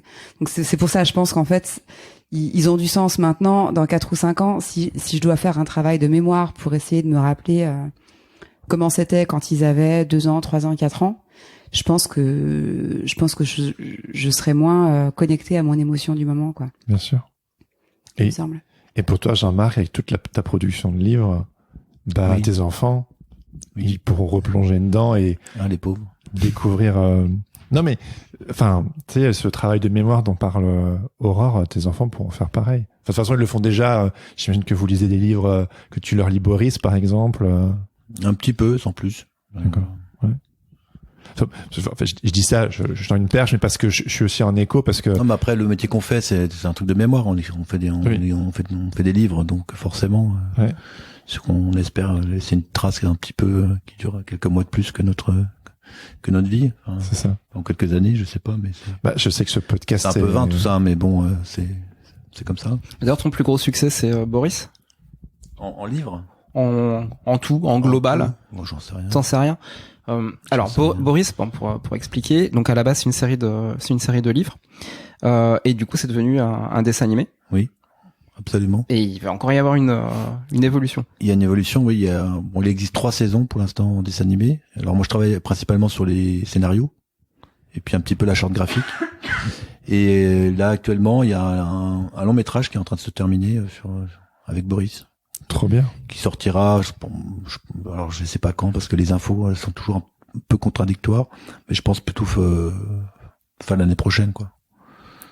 Ça fait quoi d'avoir ce petit personnage que tu as créé, voilà, dans ton carnet de croquis, qui est ensuite devenu un livre, enfin une série de livres, puis ensuite une série télévisée, et qui va finir par devenir un long métrage qui sortira, Et j'imagine, puis au cinéma. que les enfants finalement s'approprient, quoi, parce que Boris il a sa petite vie, quoi. Boris il a son petit caractère Oui, et tout ça. Bah en fait, j'ai compris ça la première fois que quand j'ai vu le premier storyboard du premier épisode, quand j'ai vu Boris dessiné par quelqu'un d'autre, en fait. Ouais. Et là, je me suis dit, bon, il a plus besoin de moi, c'est bon. Ça va être étrange comme sentiment, non? Bah non, ça va. Je sais pas, je me rends pas compte. Et le C'est un fait qu'il y peu aura dur. un film au cinéma, ça te fait quoi? Enfin, comme plein de choses, j'y croirai quand je le verrai. Mais c'est en bonne voie, c'est en bonne voie. D'abord, il y aura une version télé en 3 épisodes, et ensuite ça sera un film. Je sais pas, franchement, j'en sais rien. On te demandera quand il Je suis sortira. hyper content, mais en même temps, je crois que je me rends pas compte, tout simplement. Ça doit être un peu vertigineux quand même. Il y a un côté, je trouve ça normal, en fait. C'est affreux à dire, mais je dis oui, Boris au cinéma, bien sûr. Ah oui, quand tu fais quelque Pourquoi chose, pas. t'as envie que ça aille Pourquoi au pas. maximum Pourquoi pas. du projet, quoi. Mais après, on est tellement dedans que oui, je me rendrai compte quand il sera sorti. Je me dis, ah mince, il y a eu un film. J'ai pas apprécié. Et Boris, qu'est-ce qu'il en pense? Boris, il a l'air content. Il a l'air content. Et les jouets, ils en pensent quoi? Ce succès là pour les jouets, les c'est un jouets peu sont très difficile. contents. Ils sont très contents. Si, ils sont contents aussi. Et est-ce que Armand, il dit à ses copains, c'est mon papa qui a fait Boris? Non, je pense encore une fois, il se rend pas compte du tout, hein. Non, je suis allé dans sa classe. Il ressemble Ouais, beaucoup à t'as Boris. interviewé. Ah, j'ai vu sur le Instagram. papa qui parle de son métier. Voilà. Ouais. Avec le super jeu de société, là, j'étais genre, ah ouais, il nous met tous à l'amende, là. Mais oui, non, après, je sais pas, je me rends pas compte. je suis pas à sa place, faut lui demander. Mais quand il va à la bibliothèque, il Mais il trouve emprunte ça des livres normal. de son père. Voilà, ça commence maintenant. C'est vrai. Mais Il vous- ramène des livres. Ça veut dire que vous en avez plus ici alors Mais non, s'ils les empruntent à la médiathèque. Bah non, parce qu'il reconnaît le dessin. C'est juste qu'il reconnaît le dessin et il emprunte ce qu'il connaît, quoi. On lui dit, bah, en fait, non, on C'est va voir papa. d'autres choses, mais en fait, vu qu'il a reconnu le dessin, il a fait, ah, c'est bon, c'est un dessin de papa, je le prends. Trop C'est stylé. mignon. Il fait vivre les droits Sophia. C'est bien. Top. Bon, bah, pour terminer, je crois que c'est le moment de la boîte à boxon. Ouais, parce que j'ai vu Jean-Marc la toucher plusieurs fois. Donc Bah maintenant, oui. tu peux l'ouvrir. Qu'est-ce que c'est que ce truc? Il a vu une boîte. Il y a une Ouais, boîte noire. une boîte noire. Une boîte noire. Alors en fait, dans la boîte noire, il y a des questions et on propose en fait des questions à tirer au sort à chacun de nos invités. Jean-Marc direct, il en Bon, prend vas-y. une. Il faut une main innocente. Ou pas, hein, franchement. Main innocente. Une main Voilà. innocente, Et voilà, c'est une question pour vous deux. Donc vous allez répondre à la même question ou vous pouvez répondre de concert, comme vous voulez. Alors, tu veux la lire ou... Vas-y. je la pose et tu réponds. Pourquoi c'est toujours quand on a des choses importantes à faire que l'on trouve le temps de procrastiner? Ah, c'est bien ça. Bah, je sais pas si je procrastine moi pendant ces moments-là. Alors attends, pourquoi c'est toujours quand on a des choses importantes à faire qu'on trouve le temps de procrastiner? C'est quoi les choses importantes à faire déjà? Qu'est-ce qu'on appelle les choses importantes à faire? C'est les choses importantes. C'est à vous de choisir. Manger, faire caca, je sais pas. Qu'est-ce qui est important pour vous? Faire des lessives, la bouffe, tout ça. Ou dessiner, écrire des histoires. Bah en fait, moi j'ai pas l'impression de trop procrastiner en fait depuis qu'on a des gosses quoi. En fait, on court tellement après le temps tout le temps que en fait la C'est un question se truc de pose fou. même pas. C'est genre juste c'est le tunnel en fait hein, depuis enfin plus depuis la naissance de la deuxième quoi mais C'est un raz-de-marée, hein, c'est un- d'en avoir mais deux quand même. c'est une porte ouverte hein, qu'on enfonce mais Ah c'est bah vrai c'est que le deuxième enfant, c'est la fausse bonne idée. Hein. Faut J'avoue. le dire aux Ouais. qui nous écoutent. Ah bah, Tous là, on a deux j'avoue, enfants et j'avoue. vraiment le passage de l'un à l'autre. Les gens maintenant qui ont un enfant qui se plaignent, ça me fait doucement rigoler. Voilà. Mais tu vois, mais c'est aussi une des raisons pour lesquelles j'avais envie de discuter avec vous parce que pour moi personnellement, mon année 2022, donc mon premier est né en octobre 2021 et il a pas eu de mode de garde avant le mois de septembre. Et coucou papa freelance, donc je m'en suis. Bah, tu travailles plus, en je fait. me suis voilà. Mm. Et ça a été une année hyper bordélique et hyper compliquée pour essayer enfin et je sais que c'est partagé par d'autres parents qui écoutent aussi le podcast ou qui ont plusieurs enfants. Et du coup, il y a vraiment ce questionnement de mais comment vous faites? Tu sais, parce que voilà, vous avez votre production, tout ce travail que vous faites. Comment, et puis le changement, voilà, je l'ai mentionné tout à l'heure, mais Bah alors j'ai Tu une vois. histoire qui là ce qui me vient c'est qu'en fait quand je me rappelle quand mon premier enfant est né il devait avoir je sais pas 4-5 mois j'ai vu des copains ils m'ont dit bon alors comment ça va et je lui dis mais je lui ai dit mais je suis super fatiguée j'ai jamais été aussi fatiguée et il m'a dit bah tu vas apprendre à vivre avec. Il m'a pas dit ça va aller mieux, il m'a dit tu vas apprendre à vivre avec. Et j'ai l'impression qu'avec le deuxième en fait, on apprend à vivre avec la fatigue et on apprend aussi à vivre de manière super décousue. ouais. Et en fait à essayer d'optimiser en fait tous les petits moments qu'on a quoi. Ouais, mettre à profit. Ouais, mettre à profit une heure par-ci. Avant, on une heure était par-là. dans une série où chaque épisode était bien carré. Ouais. Maintenant, on est dans une série où c'est le bordel dans chaque épisode, mais à la fin, tout se tient. Voilà. En gros, c'est la différence, à mon avis. C'est une vision à laquelle j'adhère totalement. Et ça se tient vraiment toujours? Bah, on va dire, faut prendre à la semaine, hein, ou au mois, tu vois, mais voilà. Oui, dans l'ensemble. Voilà, Il y a des début de moments semaine, mous, c'est le quoi. bordel. Des moments La de semaine, c'est le bordel. bordel. Et le week-end, finalement, voilà, on a fait tout ce qu'on a voulu, tout ce qu'il fallait faire, enfin, voilà. Ouais, quoi Oui, qu'il au final, ça voilà. va, en fait. En fait, c'est l'idée de se retomber sur ses pieds, en fait. Mais c'est vrai parce que même, enfin, je sais que quand je regarde en arrière, finalement, là, on est presque à la fin de l'année 2022. 2022, c'était clairement l'année la plus compliquée pour moi. Au final, je me dis que c'était pas Il si reste mal. 2 mois quand même. Attends. Ouais. T'emballes pas. Non, mais c'est vrai. Non, mais j'ai vraiment eu ce truc Je l'ai de dit bien, genre, ouais. parce que Laurent, il m'a suivi dans toute cette année où genre, même, tu sais, pour qu'il continue de faire le podcast ou des projets ou quoi, c'était le boxon. On a fait des tonnes d'appels comme ça, on discutait. J'avais Alban, mon deuxième, sur les Et genoux. le pire, en et plus, tout, c'est les tu fins vois. d'année, hein, tu peux pas enlever de... Le bordel finit toujours par passer. Puis le bordel, on aime ça, donc, Ouais. On se sent vivant aussi, on se sent vivre. Ouais. Un peu trop. Je sais pas. Moi, j'ai plus l'impression Une sorte de zombie. de parfois ouais décrépir un peu là. Enfin, disons que c'est vraiment vampirisant quoi d'avoir 2 enfants là. Enfin moi nous on a les 2 années Covid là, on s'est senti complètement enfin qui nous épuisait quoi. Enfin franchement. Ouais, c'était il y a une époque, genre si j'avais une demi-heure devant moi, bah je me dis bon, je laisse passer quoi. Maintenant une demi-heure, ouais, qu'est-ce que je peux faire en demi-heure? Donc et vous avez l'énergie? Tu es en train de répondre à la question là. C'est pas vrai. Ouais, carrément. Mais vu qu'on est-ce que quand vous écrivez ou vous dessinez, sachant que vous êtes vampirisé comme tu dis, est-ce que vous trouvez cette énergie est-ce que vous êtes toujours frais, dispo, c'est pour créer non. Moi j'ai eu une période, c'était quand la fin de l'année dernière, fin 2021. On va un réservoir rempli quand même pour créer. Où j'avais plus de jus du tout et j'ai eu, 2 ou 3 mois de panne quoi, vraiment de panne. J'y arrivais plus et donc du coup j'ai accepté une commande en me disant ça va me remettre le pied à l'étrier. Et ça a été le cas? Disons que j'ai souffert, j'ai vraiment souffert dans la commande parce que du coup c'était une commande avec un éditeur coréen je crois et en fait c'était vraiment de la commande pure et dure, c'était un livre sur les insectes avec des chansons et tout ça et en fait c'était vraiment le genre de truc que j'ai fait il y a 15 ans quoi et hyper scolaire où il me reprenait sur plein de petites choses, des expressions de personnages et tout ça.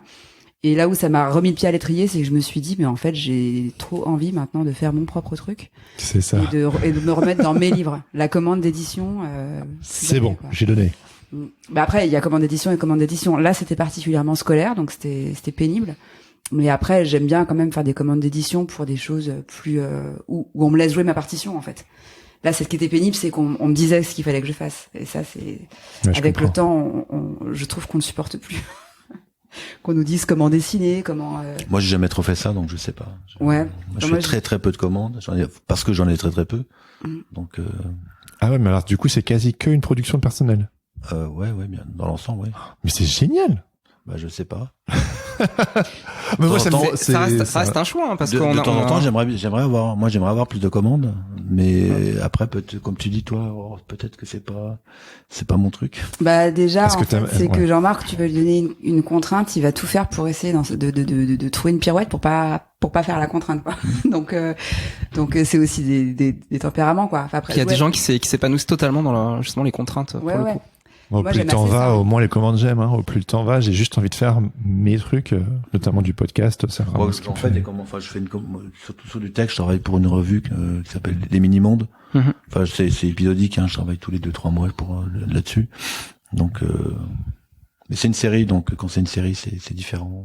L'univers est en place. Ouais, tout est en place et après trouver des histoires c'est plus facile de trouver des histoires pour une série que pour juste parce que t'as les triggers quoi, il faut un moment après une fois que t'as l'univers en place, il y a le caractère du personnage, après c'est un peu comme celle que tu tires, tu vois, tu mettais le personnage, moi je sais qu'avec Boris c'est infini quoi, il suffit que je mette Boris dans une situation et puis je vais trouver une histoire.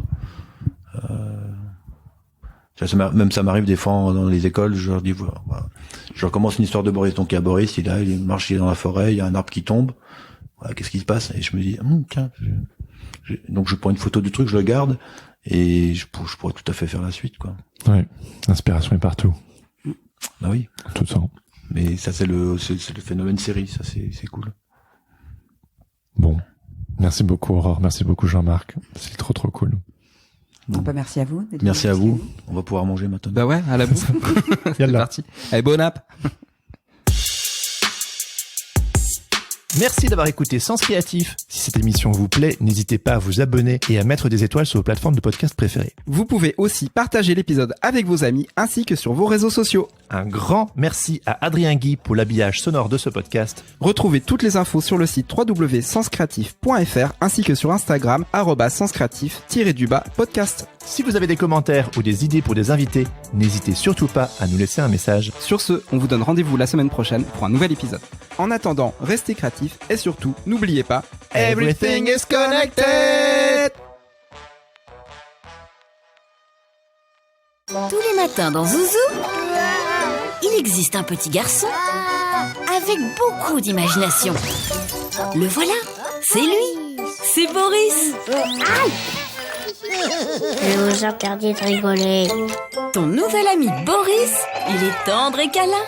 Tous les matins, dans Zouzou sur France 5.